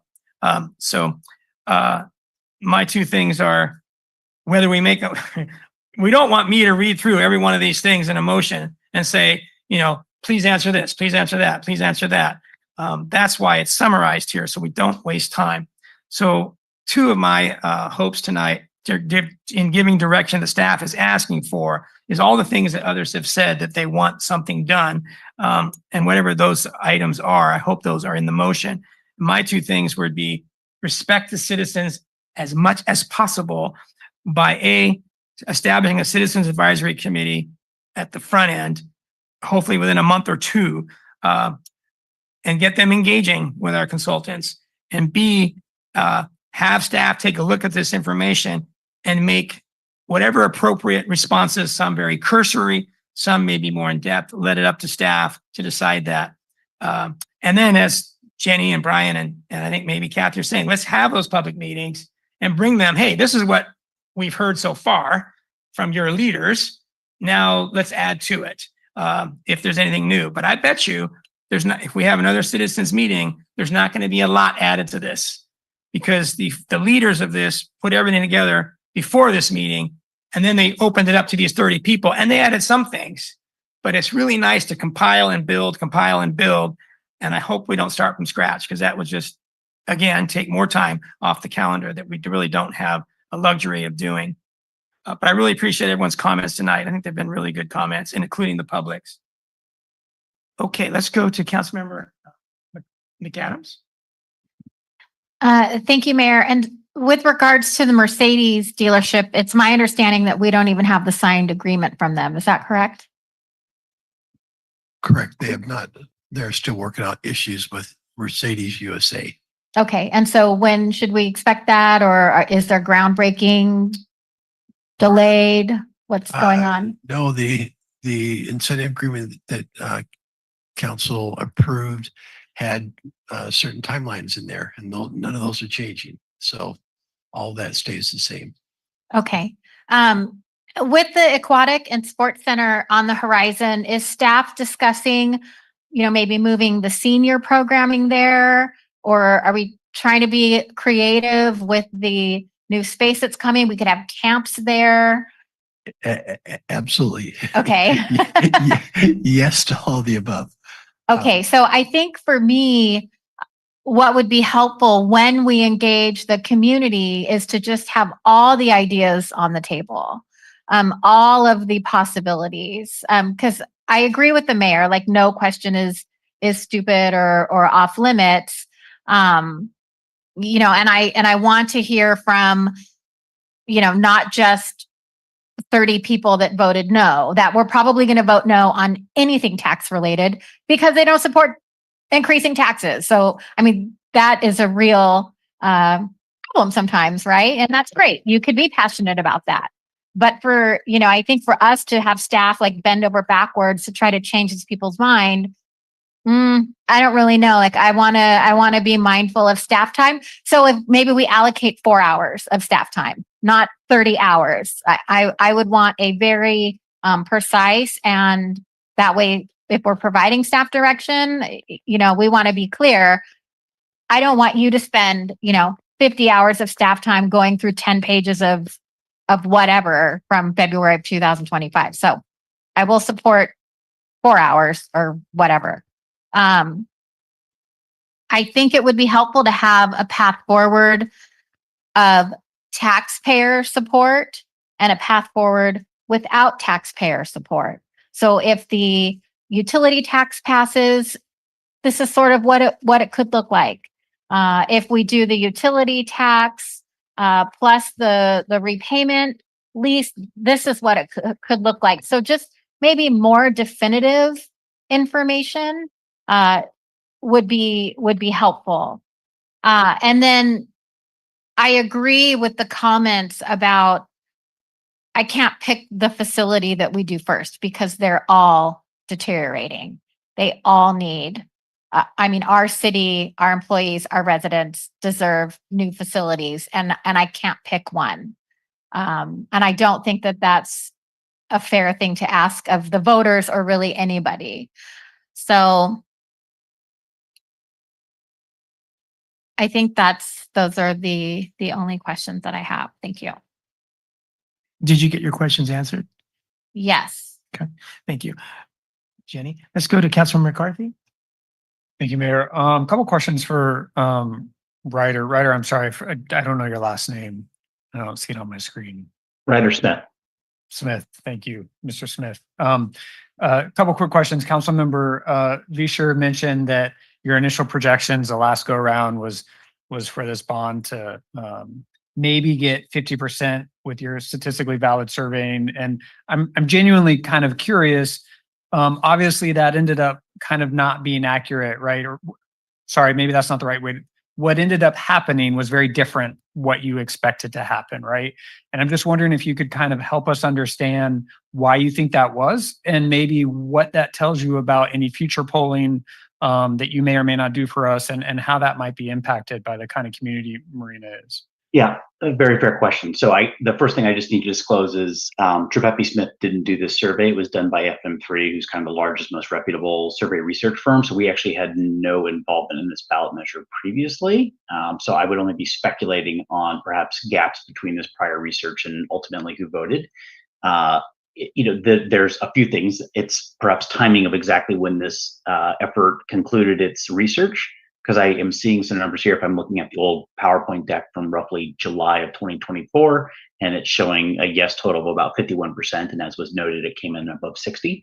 So it could be a factor of who ultimately voted that year, like who decided to show up to vote, where there is a higher percentage of, say, more pro-tax voters who chose to show up. In the state of California, there was a pretty decent surge of that. Number two, it could be that the work of some of the folks who were enthusiastic about this effort, it did move the needle further beyond the efforts the city made between the time that the survey work was done and when people started really paying attention. Because to be fair, we do a lot of groundwork in our communications to understand needs, concerns, and raise awareness so that the community is aware when a ballot measure shows up. But ultimately, a lot of folks don't pay attention to the ballot question itself until like literally October, right? That's just how people go, because we're all the kind of unique 1% here who are nerds about local government and think about it all the time, and our average residents don't. So there could be some variability in just some of the work that was done by grassroots communications, social media posts, Facebook group discussions that started to move the needle for the 9 to 10% of the public that started edging this result closer to the 60% threshold. Thank you. And sorry for giving you two jobs. Another question that really is probably suited for FM3, but I think you might have some insight too, is kind of from your perspective, what are some of the pros and cons of putting a ballot measure on the ballot that may or may not pass? So, for example, in my mind, putting this previous ballot measure actually served a good purpose because it made a lot of people aware of something that they weren't even aware of. The cons is we lost, right? And I'm just, from your perspective, what does that look like? Yeah, so if you repeatedly go after the exact same methodology, it's kind of like a house that sits on the market for a long time. It starts to stink a little bit. So you have to be conscientious about that. On the other hand, you are correct that not only in this case did it raise awareness on what we're trying to get done, or at least open people's minds to thinking about this public policy issue, which, as I know as a comms professional, is hard to get people to think about in communities. But number two, it had substantial support, right? Well in excess of a majority support, which is a notable element. When I think about ballot measures and why they succeed based on two questions. Do I trust you with more of my money? And do I think you have a real need? And, a majority of folks felt both those were a yes, and they felt comfortable voting for the prior measure, which maybe give us some insights about how they may think about a UUT as well. That would be something we're surveying, but it's something I would interpret. And in many ways, ultimately, the ballot box is the most important survey that takes place in any ballot measure, because we have a real sense of where the outcome was from people and where the voters ended up once they finally were looking at a ballot, saw that question, and saw some of the details. I mean, admittedly, they should have seen a very similarly worded question when the survey work was done, but once they're in the voting booth, or they're more likely sitting at their home on their countertop, they're reacting to it in the moment in the context of what they've read on social media and things of that nature. Great. Thank you, Mr. Smith. I have about 2 more minutes of comments. You want me to just wait for the next? You're just over 4 minutes, so it's up to you. Let me just get through this quickly. So just in terms of the UUT, you may remember I was pretty passionately against that when it came to us last time for discussion. And the reason is I represent a population that is least able to afford the additional burden of this tax. But as Mr. Smith just said, at the end of the day, it's not up to us, right? It's up to those people at the ballot box. It has to be approved by them. So I'm willing to bend a little bit on that in terms of getting that on the ballot if that's the will of the council. But I have to acknowledge that, the people in District 1 are the people that have the lowest incomes, that are least able to afford any impact that an extra burden of a tax will present. And also are the ones that probably have more of these services that, they don't have solar, for example, right? So they depend on PG&E. So they're going to pay that UUT at a higher rate than maybe somebody at Sea Haven who has a brand new house that, oh, by the way, state law says you have to have solar. So I think that there's impacts like that we really need to look at and really need to try to be as fair and equitable as possible. And that's going to be tough. And lastly, just in terms of citizen involvement, I agree with what both the mayor and Councilmember McAdams said. It's important to listen to citizens. This is one of those great opportunities you know, and I hope we go back out to public comment before we close tonight, just in case anybody would like to comment on what we've talked about tonight. I don't want to spend an outsized amount of time conducting meetings to the TSPs, right? The 10 same people. And we've talked about that a lot. And I think we actually do more of a disservice to the 19,500 others that are not at those meetings by just spinning our wheels a little bit too much on that. So those are my comments. I'm looking forward to really giving staff some strong direction tonight, having them come back and just having a strong strategy that we're all cohesive about and that we can move forward with. Thank you, Mayor. Great. Thank you, Brian. Mayor Pro Tem Fisher. Thank you, Mr. Mayor, and thank you for what you just said, Councilmember McCarthy. I also hope to hear from the public or give them a chance to speak again. Yeah, about the real need, show that there's a real need in our city. Do we need to have tours for residents to open up our facilities and come look at the bathrooms? I don't know if staff will appreciate having people walk through their bathrooms, but we did photos, but what can we do to show how bad it is? And I hope that our residents are seeing what is being done with their money. You know, those who don't say, oh, we're not going to give you a blank check because the money just disappears. Mortimer Lane, reconstructed now. I mean, they're working downtown. Lots of roads are, you now can see where the money is going. So I hope that helps for the public to trust your money is being used in the city. It takes time, but it will get better and better. And I had a question for probably the city manager.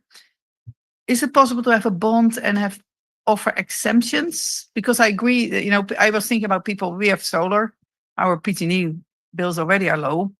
And yeah, the difference between, you know, the have and the have not, it's just increasing. So is it possible to offer exclusions? Like I remember in my previous town, there was a school bond measure, and seniors could fill out a form. They had to go to the district office. So I did it for some of my elderly neighbors. They could fill out a form and then they could request not to having to pay the bond. And Get a feedback from that. yeah, I don't know. Or can you answer that now or? I'm not positive about that, Renee. Or later. Yes, I don't know the answer. Okay. But certainly we can come back. I hope it was legal what they did. Sure. Yeah, So, I'm sure but I thought that probably was. Yeah, I hope so. But I thought that was very fair. And I also know that some of my elderly neighbors, they said, no, I do want to pay. I can afford this. And I do want to pay because I do want to help the schools. So it was up to the residents. And it could be, you know, people who are on, who have the reduced fees for PG&E. That's always a good way to look. Those people have been vetted. So maybe we can do something for those people. So I agree. So thank you. Thank you. Thank you, Mr. Mayor. All right, thank you. I think it's important can we bring up that presentation? The map is what I'm looking at. I was surprised, ignorant, I guess, that like the eastern third of the city, and I'm also colorblind, but it looked to me like the eastern third of the city, east of California Avenue, was for the most part outside that 4-minute zone. That's a significant amount of, you know, classic Marina. So I just want to confirm that that's true. Is it true that most of east of California is outside of that purple 4-minute response time? Yes, Mr. Mayor, that's true, but keep in mind that currently we're using the airport station. It does cover a lot of the Preston Park, Abrams Park, but the rest of it is outside of that time. And I don't have the map that shows the exact, but because of the location of fire station and airport, it takes so long to get out. It really just covers a small portion of Abrams and Preston. Well, I think that the most accurate information we can give is the best. And so it would be nice to, at a future time, show a map of those areas that are outside the 4-minute zone of any station. And I think that would mean the Cardoza Avenue neighborhood and the DeForest Crescent Avenue neighborhood. I don't know if they'd be within 4 minutes of the airport like east of California would be. But anyway, my point is it would be nice to show a map of those citizens that are not being served within the 4 minutes. Okay, with where we're at today and right now, today, Okay, right? That's today. what I thought this map was. This was, Okay, this is the showing the proposed. It shows station one, because at the end of the day, we're looking at where the red dot is, the new fire station. And then the green dot, the proposed when we relocate to Vista. And the purple shows station one. okay, well, then I guess we would need two maps. What's the reality today? Right. And what would the reality be after we add one station? And what would the reality be, it's maybe a third page, after we add two stations? I don't know that this covers, sounds like it doesn't cover current and future and all three stations. Yeah, Service we areas. We weren't planning. I mean, might change down the road. When build out was to move the crew from the airport station over to the new station. So that's why we were showing what we were proposing today was to have two staff stations. And that's what this map shows. Okay. I So- think that eventually down the road, the council, our call volume will go up and everything, but that's why when we build a station, I think that you could add another engine company to that location eventually when we need to. Okay, so if this is the proposal, not the current, it looks like after we add the second station on California, who are left out would be the Cardoza, some of the Koski Drive, and the DeForest and Crescent neighborhoods. And Marina Station. Yeah, I was thinking of Central Marina. Okay. Oh, I'm sorry, right, and Marina Station, right? Yeah, and you can see, yes, and you can see by Gloria Jean State Park or State Park, Gloria Jean Park, all that whole area there, yes. And on the other side of the highway where we have the sanctuary and the hotels over there. Right. So I think three maps. What's today? Who gets served? What's after the California station? Who gets served within 4 minutes? And then what's after the Vince area station? Okay. So, that's the kind of information I think that we're going to need a lot of to be able to answer people's questions who are wanting to vote no if they don't get what they want.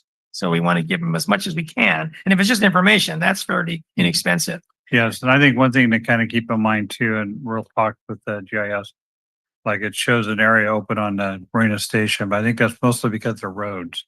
The program to use actually measures driving down the roads.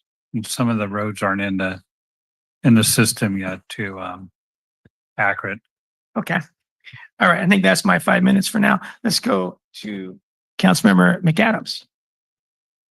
Thank you, Mayor. And I agree with Councilmember Biala. I too don't have an appetite for a bond measure. I think that, the 60, what was it, 60.7% or? 66 and 2/3. Yeah, I mean, I don't think we could get much better than that. And I also, commend the volunteers that really, they were that 10-point difference, the boots on the ground. And so to ask them to do that again or to expect that again, I just don't think that that's feasible.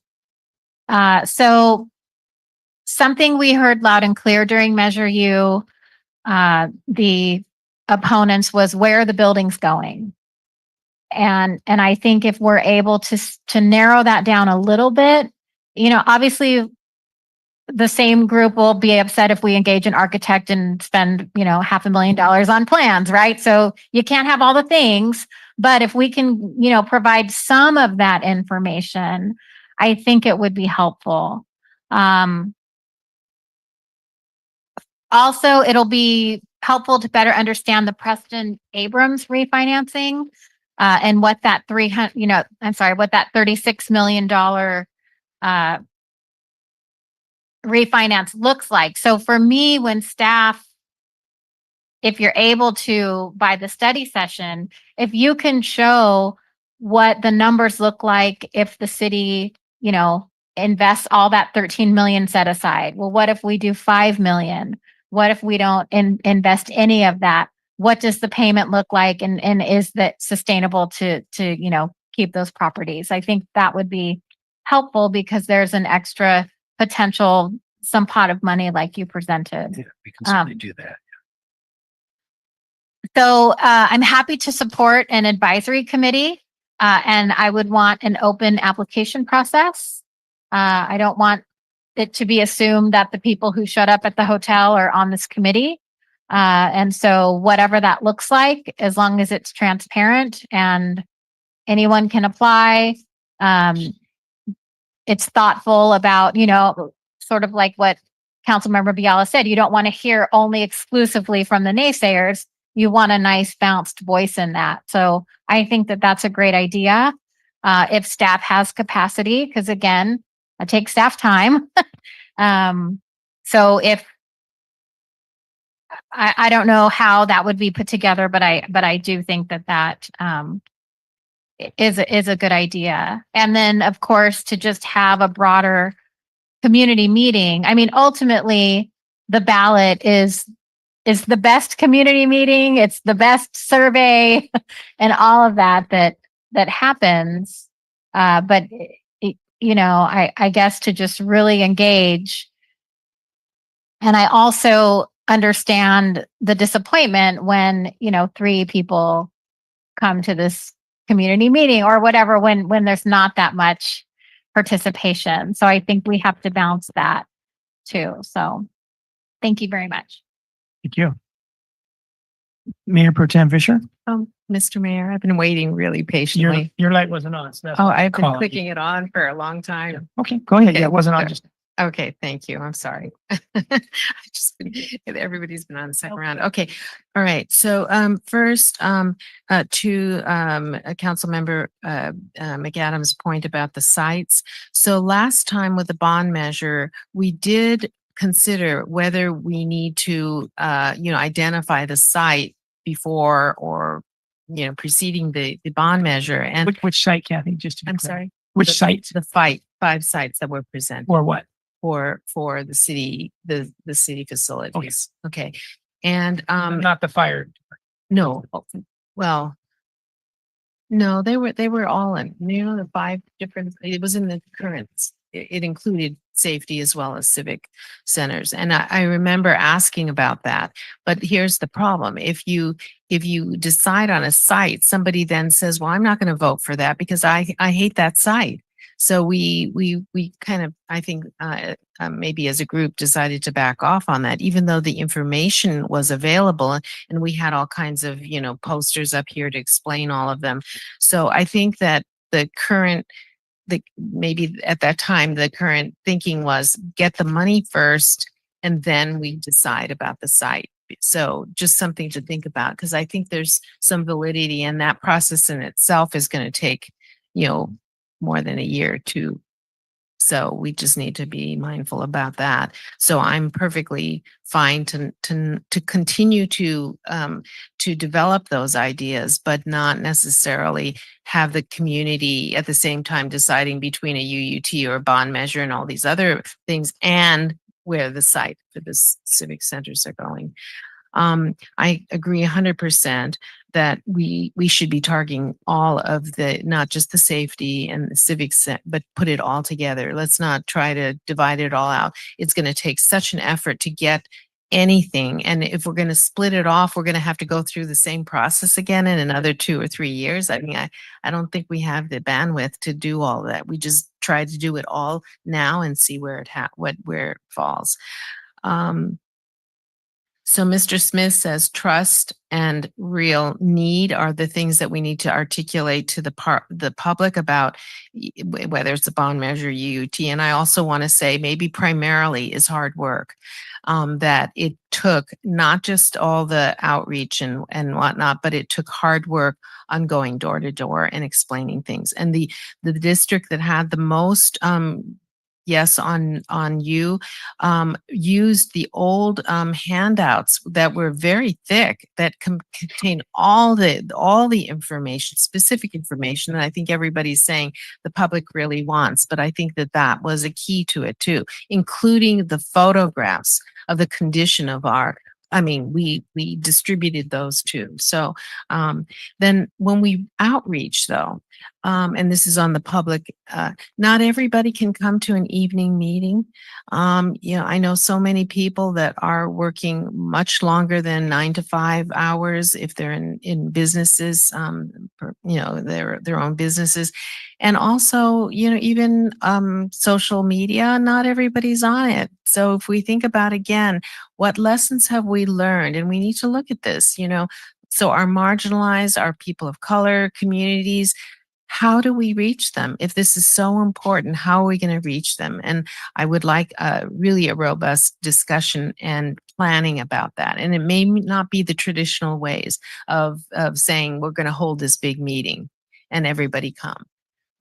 They're not going to necessarily feel comfortable talking in a big setting anyway. But even to come to a meeting, we need to plan for that if this is important to the city. So, okay, thank you. All right. Mayor Pro Tem Fisher? Thank you, Mr. Mayor. So for the fire maps, you don't need to get up though, but please also include the current fire station at the airport if you're going to make maps, because I agree, it will be good to have maps of the current coverage. Yes, because I forgot about that one when I said the entire District 4 is outside of it. So, and I agree. This was also what I said when we were discussing the potential sites. For me, it doesn't make sense investing money in an architect to draw plans if we do not know if we get the funding. We first need to know we need to get the funding, because for those who don't know, buildings are being designed for a certain location. If it's a good design. Otherwise they'll just just put a design out of a drawer, as they say, but it will be designed for a specific site. So we need to know what funding we have, because some of the sites will cost more money than others if we don't own the land. I would still be prepared to go door to door, and because we can do this, we can, and we need to do it all. We need to do, farmers markets, social media, door to door, smaller meetings, big meetings, meetings at different times.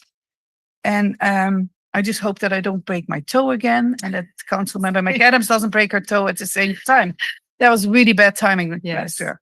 So, and then I had one more thing. Okay. Oh yeah, the application process. I agree that needs to be open, and I know it will take staff time, but sometimes I say this is why we have staff. I don't want to be mean, but staff is here. It needs to be part of the packets. It needs to be planned. It's important. So to make staff, to request staff to work on a open application process for the citizens committee or whatever it's called. So and then also the different scenarios, what Councilmember McAdams said for the Preston Park, $13 million. How we can see different scenarios, the full 13 or part of the. I think we're really on the same page with all of this. Yeah. So thank you. I'm looking forward to working together and with the public and staff to get to a new civic center, new buildings. Yes. Thank you. I don't know that this question needs to be answered, but we heard a lot about fire response time need tonight. And we hardly heard anything about the police station. We hardly heard anything about the community center. And I'm not sure why that is, but it gives the perception that the fire department is the most urgent need or the biggest priority. And maybe it is. And I think if you did a poll, of us, I don't know. I don't need to go further than that. Just to say that we didn't hear as much at all about the police station and community center as we did compared to the fire station. I also think that we want a voter breakdown per district. Kathy mentioned, one district that did well, and I think we need to know that so that we can ask ourselves: is there a reason? Is there a pattern? There might not be a pattern, but I think that would be good. So I think in the motion, as we build this tonight, I hope that it has this request for a voter breakdown of districts and any short analysis that can be provided about why, what does that mean, that breakdown, and that we include this, whatever you call it, Citizens Advisory Committee, however you want to call it, get starting as soon as possible. I love that open process idea. And rather, Councilman McAdams is saying 4 hours or 10 hours. I think I'd rather just respect staff to just say, you've heard us. We don't want you to spend a lot of time on this. A reasonable amount of time. If you're at your 4 hours and you're going great, you know, you don't have to stop because you want a fifth hour, but a reasonable small amount of time, and then come back to us as soon as possible with your summary. You know, we spent 7 hours. Here's what we got. If we could spend another 30 hours, here's what we can give you, you know, so that we try to address this tension of not too much time, and, you know, that kind of thing.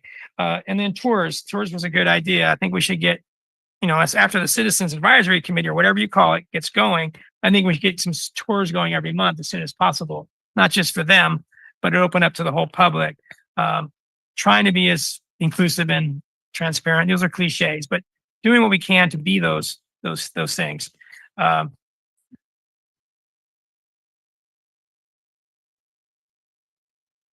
Yeah, that's good enough for me. Let's go to Councilmember McCarthy. Thanks, Mayor. I've heard several council members talk about sites, and I don't know if there's this desire to kind of stay away from that or not, but I do think it's incredibly important to this discussion tonight. And I just want to say a couple things. One is, not all sites were controversial. Fire was controversial in particular because there is some research that obviously people don't want to be near sirens, right? That's just a quality of life issue. So if the station's being built right next to your house, it's probably not going to be your favorite thing. And as I've mentioned before, there actually is research that property values go down when your property is next to these uses. Having said that, staff has been pretty clear. There's one site that's being prized. And so unless this council, a majority of this council says stop going down that direction, that's the direction staff's going down. So we need to let them know now, right? Police, there's a site that's been recommended. I didn't hear a lot of controversy when we talked about that before. It's a site in Cypress Knolls where there's no houses built around it right now. So that's a good thing because there's not people to oppose it, right? For the most part. So I didn't hear a lot of controversy there. I did hear a little bit of controversy around the Civic Center, in particular to the Lock Padden site. And what I thought I heard a majority of the council agreeing that wasn't the best site when we talked about it last, but I may have that wrong. But there's a number of other sites that I think that are worthy of discussion, and I think that it should be identified so that we do give the public some assurance that we are going down a path that is feasible and actionable. So those are kind of my comments on sites in general. I do think that's an important part of any step going forward. I think we need to have that discussion, and we need to build a foundation of what direction we're going in. Different topic, just relative to the UUT, I've kind of looked at it a little bit since Councilmember Vischer mentioned that. I do think there's opportunities for exemption. So if we go down that path, I would recommend that we direct staff to explore all of that. I guess those are just my comments there. I just, I want to emphasize that I think that the sites piece and it is going to be really important to this discussion. And I think not going down that road is only going to give the public this sense of this city and this council doesn't know what they're even wanting. And that's going to be dangerous. So thank you, Mayor. All right. Thank you, Brian. Councilmember Biala. So in what you just said, I'm thinking just, out of the box, then there's 5 sites that I think were identified, right, Lane? 5. Where the time we had that whole poster unveiling and stuff, I think there was 5. What would be 5 sites for what, Kathy? for all the safety and the maybe not fire, but police was included with the civic centers and many of them. Correct. Lock Padden was a site. The existing site here was a site. The MST parcel is a potential site. And then Cypress Knolls. Then Cypress Knolls is a site. Mhm. And there may have been for the second fire station out at Vince DiMaggio was, I think, when you talk about the 5th site. I think that might have been. Oh, the right. 5th Yeah. site. And then That California Avenue was the fire and police. I'm not sure. Okay, but That's why I wasn't sure which one you're referring to. oh, but that one was sort of the given because that is going to be the one that's being built sort of separate from all this other discussions of 5 sites, correct? Yeah. We're looking at I don't know if it's given because I heard from Brian earlier, Yeah. made me realize it's not a given in all of our minds. Mm. Okay, well, my suggestion was out of those five, if the council could narrow it down and say the top two or the top three, and then at least narrow it down instead of five. And so we don't, because I'm really not of the appetite to say we're going to decide the site before we get a UUT or a bond measure going. I think we have to leave that open for now, but maybe we can narrow it down a little bit.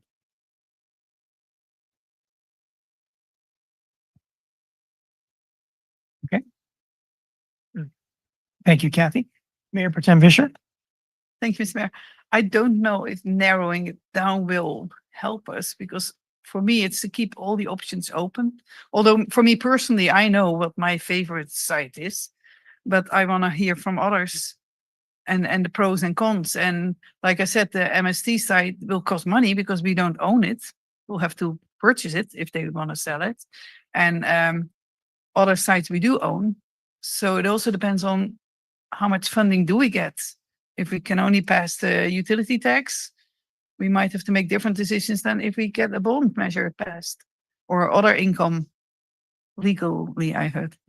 So anyway, for me, it's for me, the previous time, the reason that I was not concerned about not having a site selected was we know there are options. We know there are options where our buildings will fit, and we can decide when we know how much money we have. And also about combining it with the police station or not. Those are things that need to be discussed with staff and the public, because it does affect where you live. It can be a good thing to have a fire station very close to home. Anyway, thank you. All right. Thank you. And because we overlooked Councilmember Biala earlier, let's give her a quick. Well, I just wanted to respond to Councilmember Mayor Pro Tem. And that I was only saying narrowing it down because I was trying to make a compromise with Councilmember McCarthy down there. But I absolutely, if we go with not making that decision before the decision about how we're going to get the money, that comes first. Okay. So And what everything we're talking about tonight, we may change our minds when we hear from an advisory committee or we hear from a larger body of people, but we're just offering up. I think kind of what I'm hearing is that locations need to be as best as possible explained for police, for fire, and for the community center / city hall. One thing I want to say is the old way of doing things is to segregate everything. We're in isolated chambers right now. City Hall is isolated. The community center is isolated. But it would seem to me that the future civic center, community center, it would be a more merged, more integrated building. It might save a lot of money to integrate them. It might make this room a lot more useful if it's in a community room. It's not just set aside for Tuesday nights, Thursday nights, and whatever commission nights, but it's being used every day. It's built to be used every day for us and for people that are not on city council. So we'll run this through the community, of course, but are we looking for a community center like of old?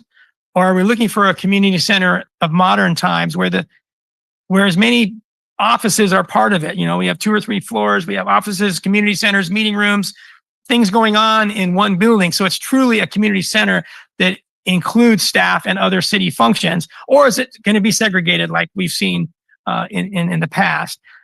Well, that's good food for later discussions. But I'm really interested to know how that's going to turn out, if we're going to have separate buildings or more of a cohesive design.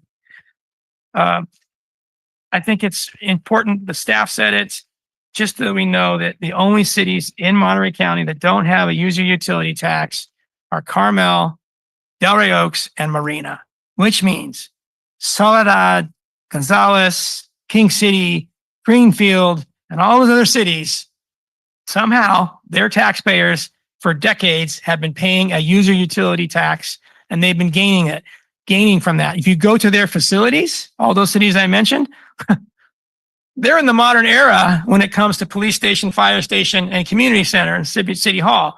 Only us are working out of a 50-year-old, used at the time when we got it, portable building. And we've lost out on 25 years of a few million every year from a user utility tax. So we kicked the can down the road, and now we're being asked to, try to find a lot of money at once because we haven't been collecting a reasonable amount of money every year like other cities, except for Delray Oaks, Carmel, and us. So we're going to go back to public comment. Let's give Councilman McCarthy and Elizabeth Fisher, the mayor pro tem, the last word, and then we'll go to public comment. Councilman McCarthy? No, I'm ready to hear from the public. Thank you. Okay. Mayor pro tem? You know how I love to have the last word. So what I wanted to say is, this will be the fun part. Look at other cities. Let's look at other examples we can find where they do have buildings that we like, civic centers. Even today, we had a meeting in this beautiful room here, and a visitor came in and she needed to file a police report. And she was like, where do I go? This is not the best solution what we have here. You might think it's normal to drive through a residential street and end up in a dead end parking lot. It's not. It might have been in the past. I don't want to. This is what people are used to. But look at other cities. See what we can do. Yeah, and come up with pictures, plans, and let's see what works well in other cities and try to copy and steal everything. Thank you. Okay, so we don't normally do this, but this is a big deal. So let's go back out to the public, starting with those of you who are here in person. Come on up. You have up to 3 minutes.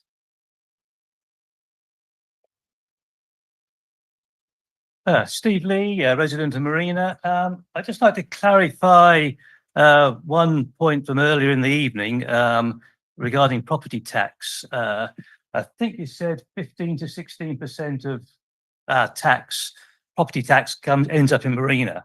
Then Councilman McCarthy said, well, for $1,000, that would be $15, but it's not, it's $150. I think, just want to correct that. So for every $1,000, we are paying $150 to Marina in our property taxes.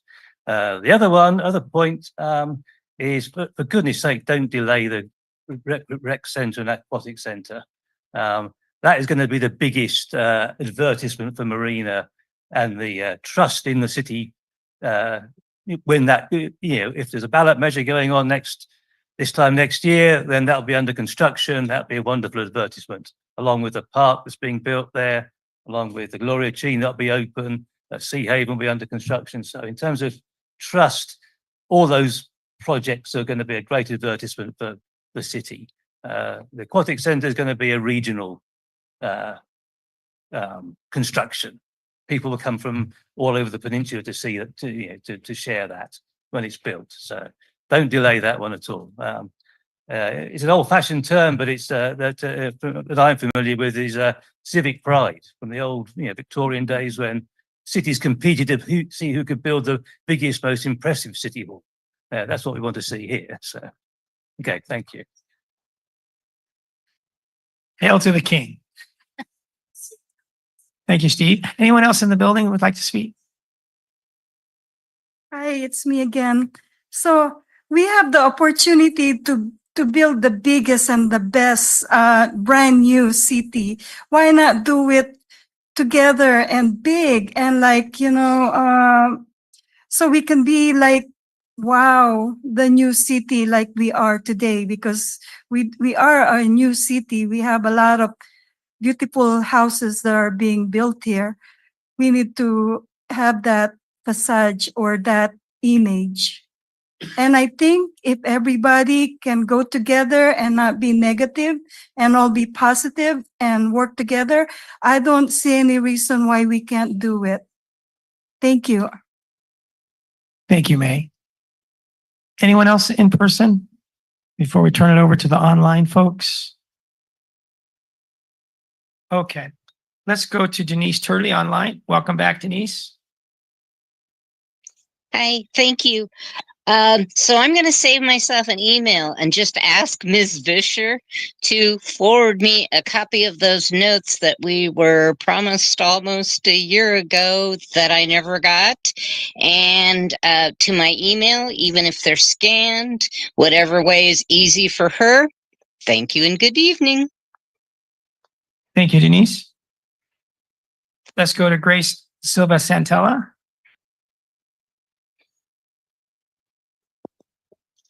Hi, Mayor and Council. Thank you for hearing my comments again. I really appreciate this conversation you've been having this evening. First, I really hope you will ASAP start moving forward on a Citizens Advisory Committee. That was missing in your Measure U, and it needs to be up there front right now. Get this happening. Secondly, please do not limit staff time to 4 hours when a Citizens Advisory Committee meets. You've got a city manager, extremely knowledgeable. You have a finance department, extremely knowledgeable. You have a lot of studies that you've already done. Give a sufficient amount of time for the Citizens Advisory Committee to come together with a lot of options, ideas, and to really be able to have some robust conversations. And 4 hours of staff time is not going to do that. Thirdly, I am only going to speak for myself. You all know I was a no vote on Measure U, and in large part, I was a no vote because there was not a site location for the city center.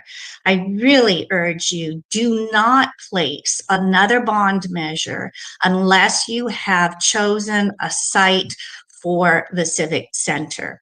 I worked a number of years ago for, I can't even tell you how many months I worked to help raise the money to buy the land where our library currently is, and then to go out and to walk and precinct walk to get voters to pass the bond measure for the library. We knew where that library was going, and that is critical to get people to vote yes, at least to get a voter like myself to vote yes for another bond measure.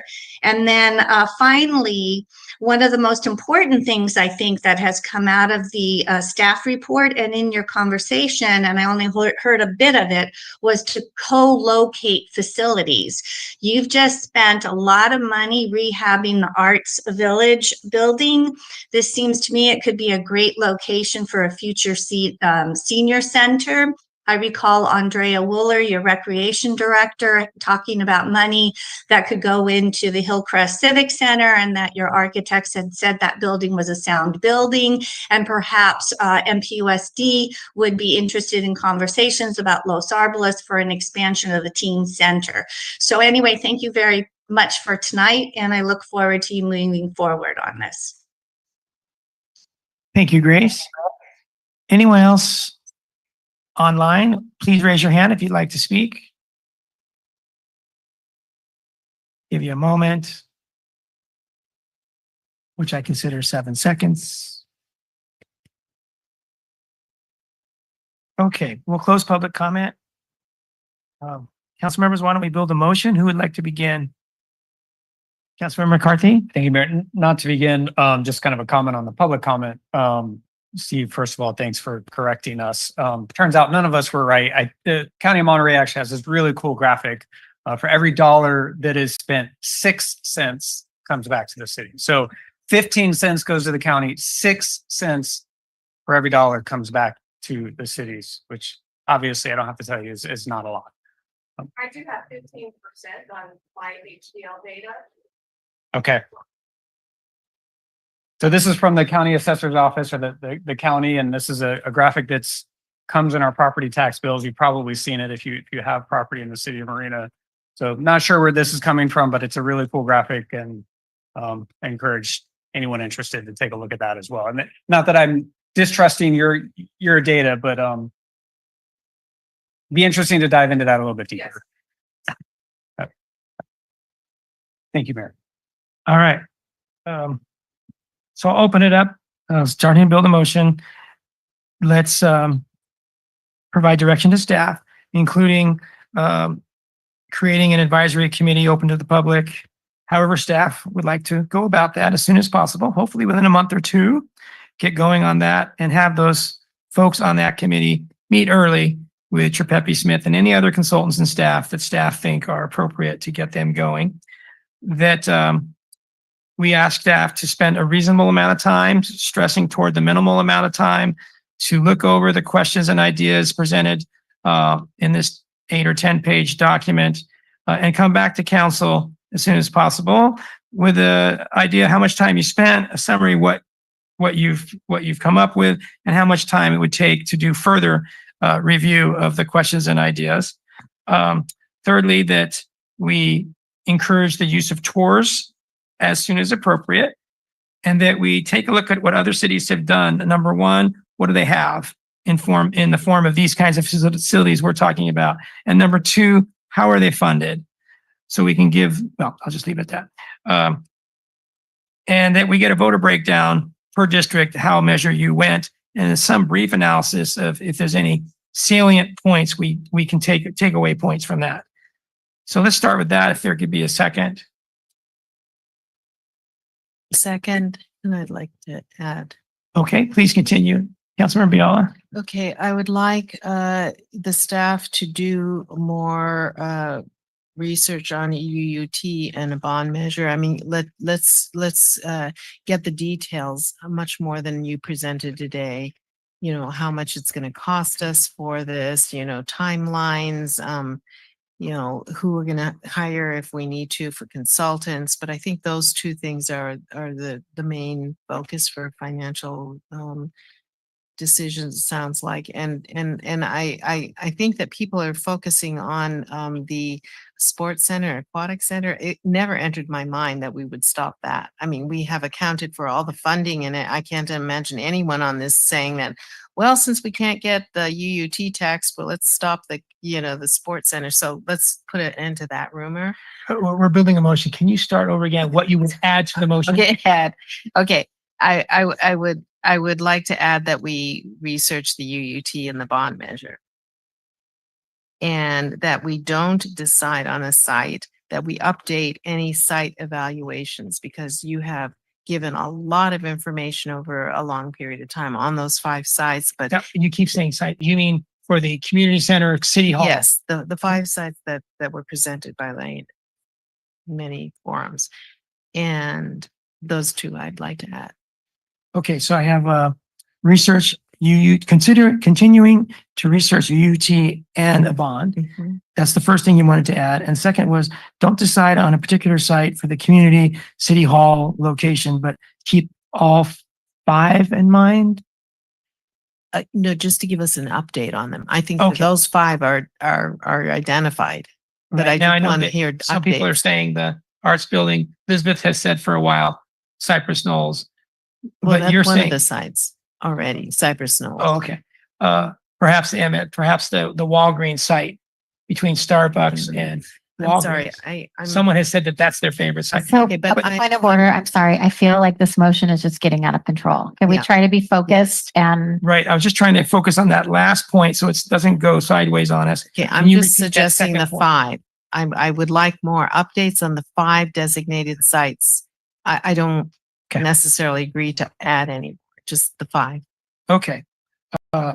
So it's a friendly amendment to do the following: continuing researching the UUT and the bond. I'll say yes to that, add it to the motion, and to bring back a summary of the 5 so far designated community center, civic hall sites. Updates. Provide updates on those 5 designated sites. Yes. Okay. Would anyone else like to add to this through friendly amendments? Councilmember McAdams, a community meeting?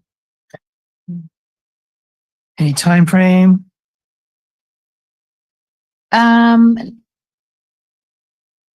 to after or No. before the Citizens Advisory Committee? I mean, I think obviously I would hope that there would be a community meeting before the advisory, you know, and maybe that's a nice introduction for people to learn about what we're doing, if they want to serve or not, you know, apply. So if that could be combined in some way, that would be helpful. And So- like a fun, engaging community meeting, right? I think about the one with the build of the park, how there were like Post-its and you could do art, like just something, not just we're sitting here, listening to each other, like just something a little fun and engaging. Jenny, how about would it be a good idea in your mind to have that community meeting kind of in the middle of the opening for the Citizens Advisory, so we can get going on that, open the process, start taking applications, have the meeting, tell everyone, hey, if you're interested, it's still open, but not wait until the community meeting before we start the application Sure, process. that's fine. Okay. Whatever staff thinks. Okay, I like that. So I'll add to accept a friendly amendment that we have a community meeting that's engaging to the extent possible, and that staff figure out the sequence about the advisory committee and this community meeting and the application window. Okay. Anyone else? Councilmember Ray Woodtown Fisher, and then we'll go. Yes, one more addition. Ask staff to research exemption options for a bond measure. You mean sunsetting? No, exemptions for like seniors or low income or, yeah. Yes, thank you. Exemptions. And also for the, yeah, can you do this for any, yeah. Exemptions, exceptions. Exemptions, yes. Exemptions. Thank you. That's And hard to us- say in Dutch. And in Dutch, it's uitzondering. Okay, so would you like me to spell that? So, and Councilmember Mac Biala says, also for the UUT, please. So for both the bond and the UUT, if there are exemptions possible. This was longer than I planned. Sorry, Councilmember McAdams. Anything more? Okay, let's go to Councilmember McCarthy. Thank you, Mayor.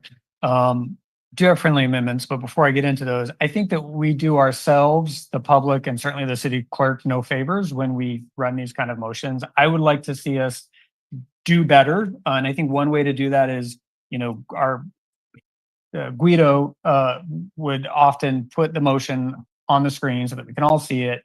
We're typing it out and there's a little bit less ambiguity. So I don't know that we start that tonight, but you're going to hear that comment from me a lot. I think we need to do better.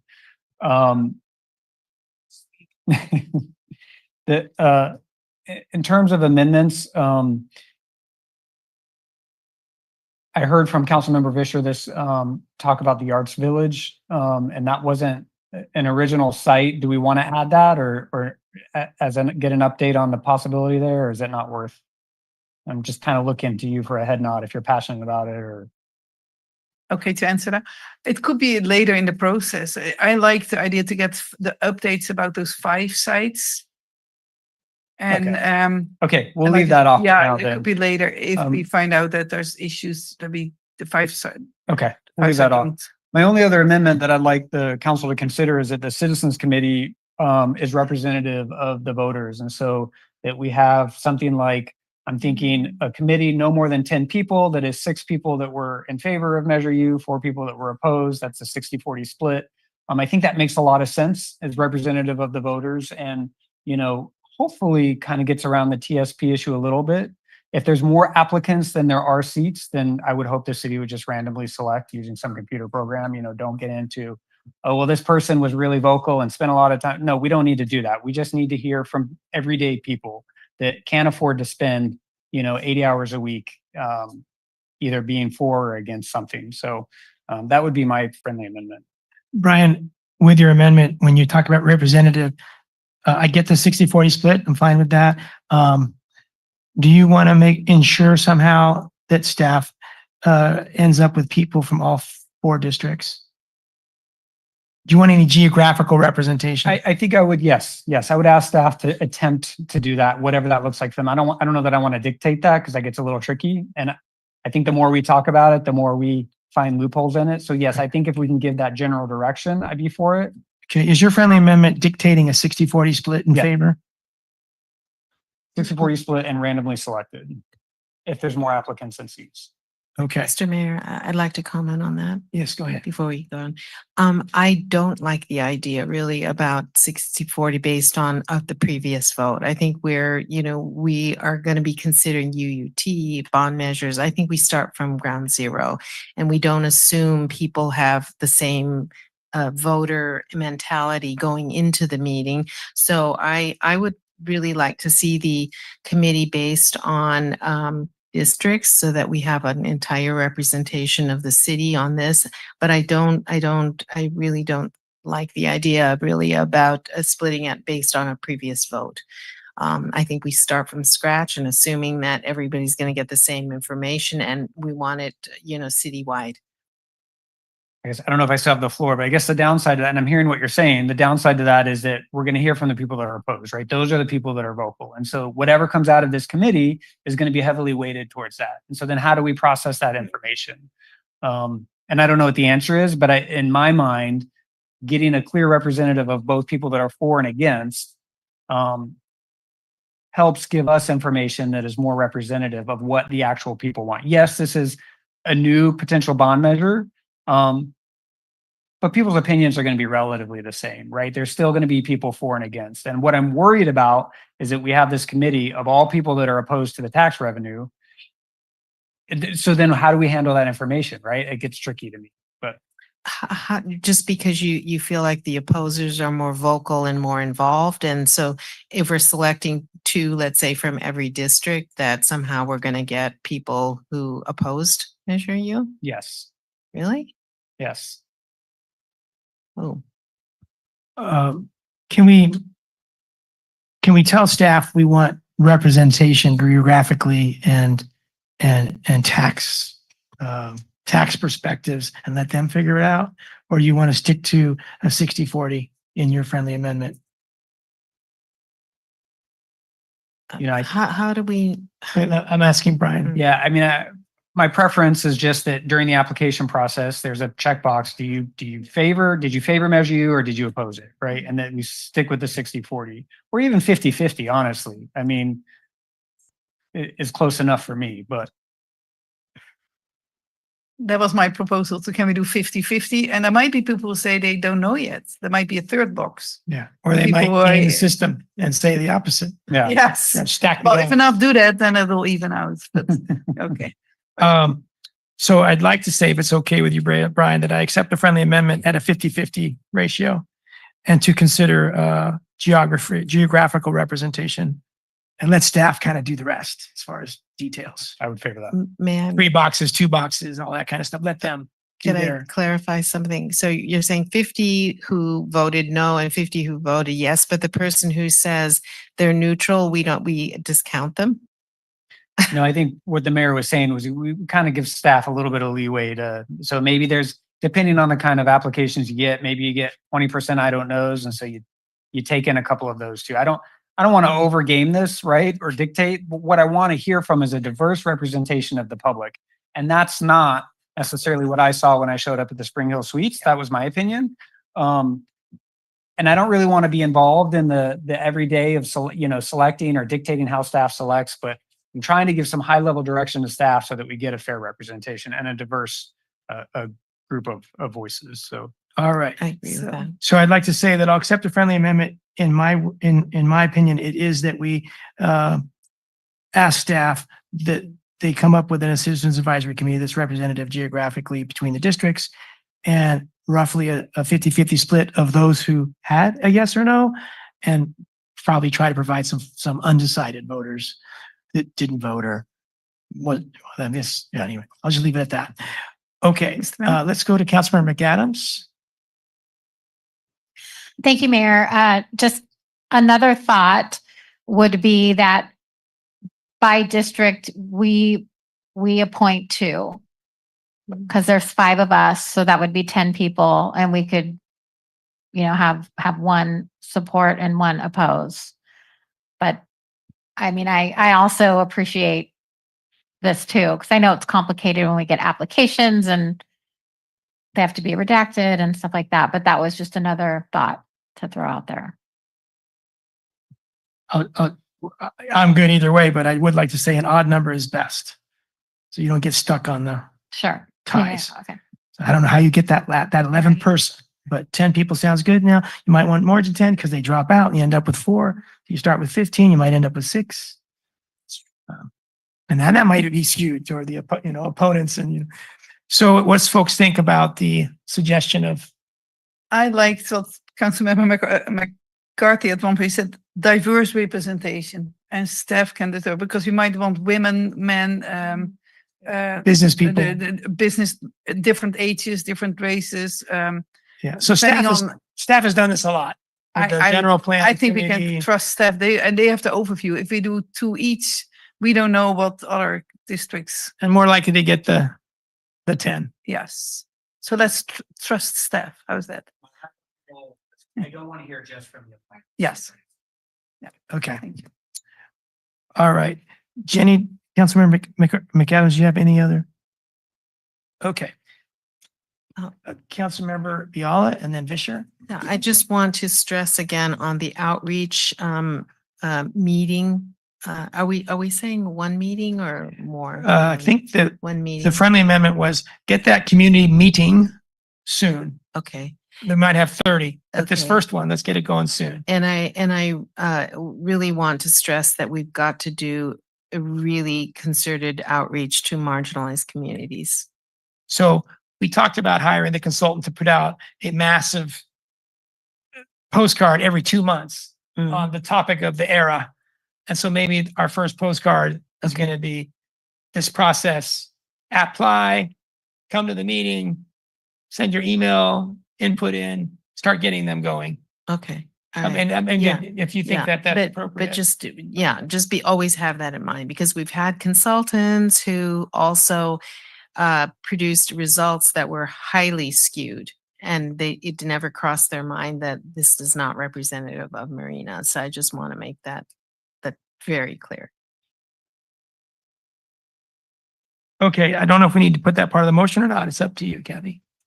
Just to be, I don't know how you say this, mindful, or to ensure that the outreach is reflective of the community. Okay, so strong outreach, including touching those marginalized communities. Yes, thank you. I don't think we need to put that part of the motion. They're used to doing it and they need to continue doing it. They've done a great job, right, with the general plan and those other planning processes recently. They've done a great job going to the farmers market and getting people from different, and you've helped out a lot too, forwarding them names. Okay, so I'm going to run through this motion one more time.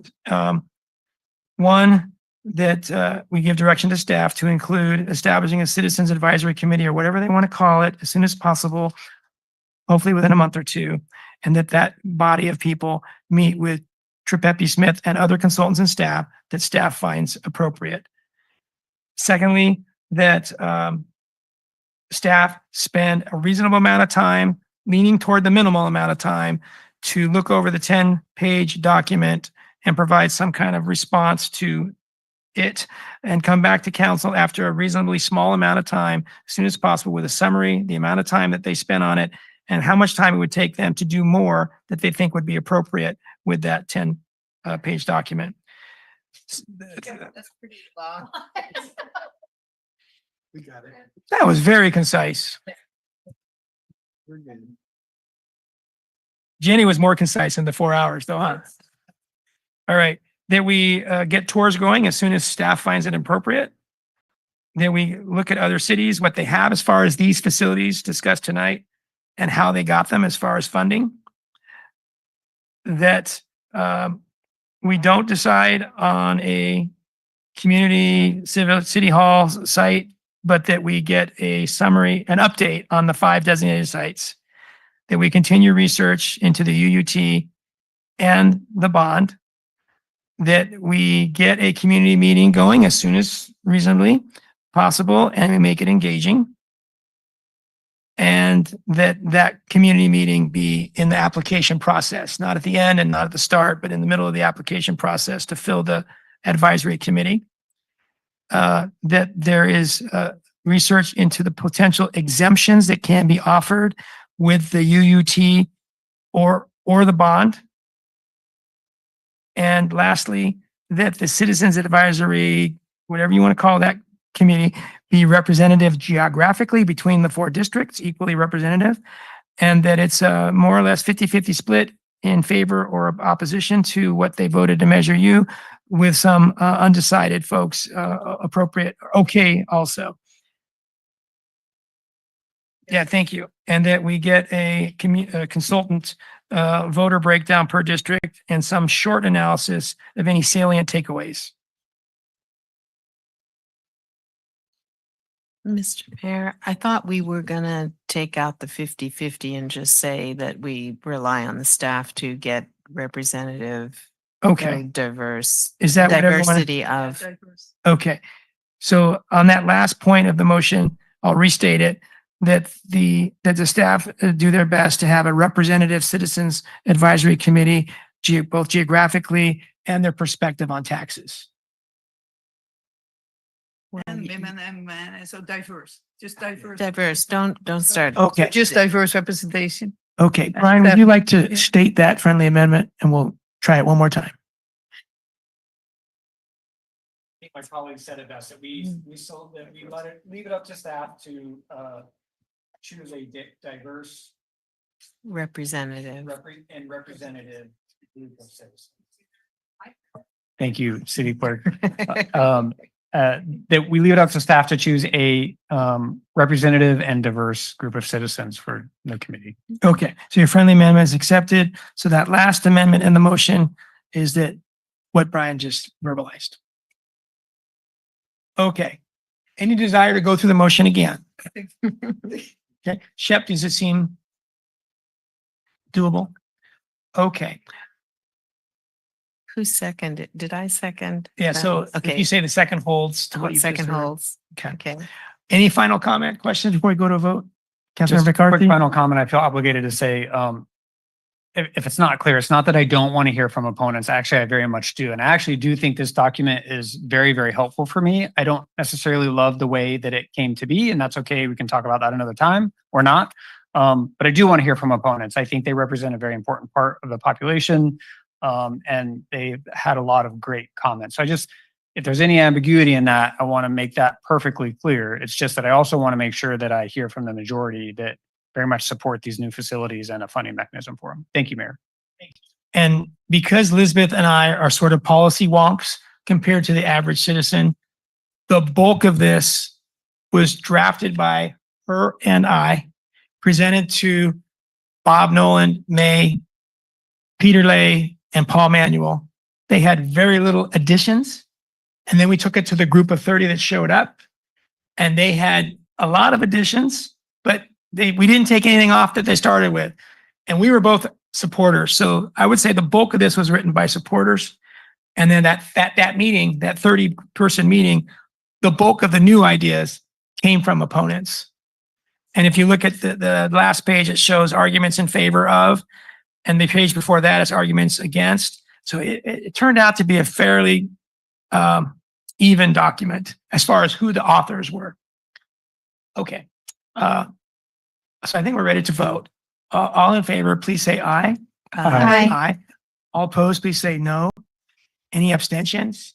Then that motion passed unanimously. Thank you to staff and consultants, Trepepi, Ryder, and city manager for putting this together for us, and all the citizens that were here remotely or in person, and to the council, of course. It was a really good discussion tonight. We missed the Dodger game, though. I think it's over. Yeah. I'm sorry.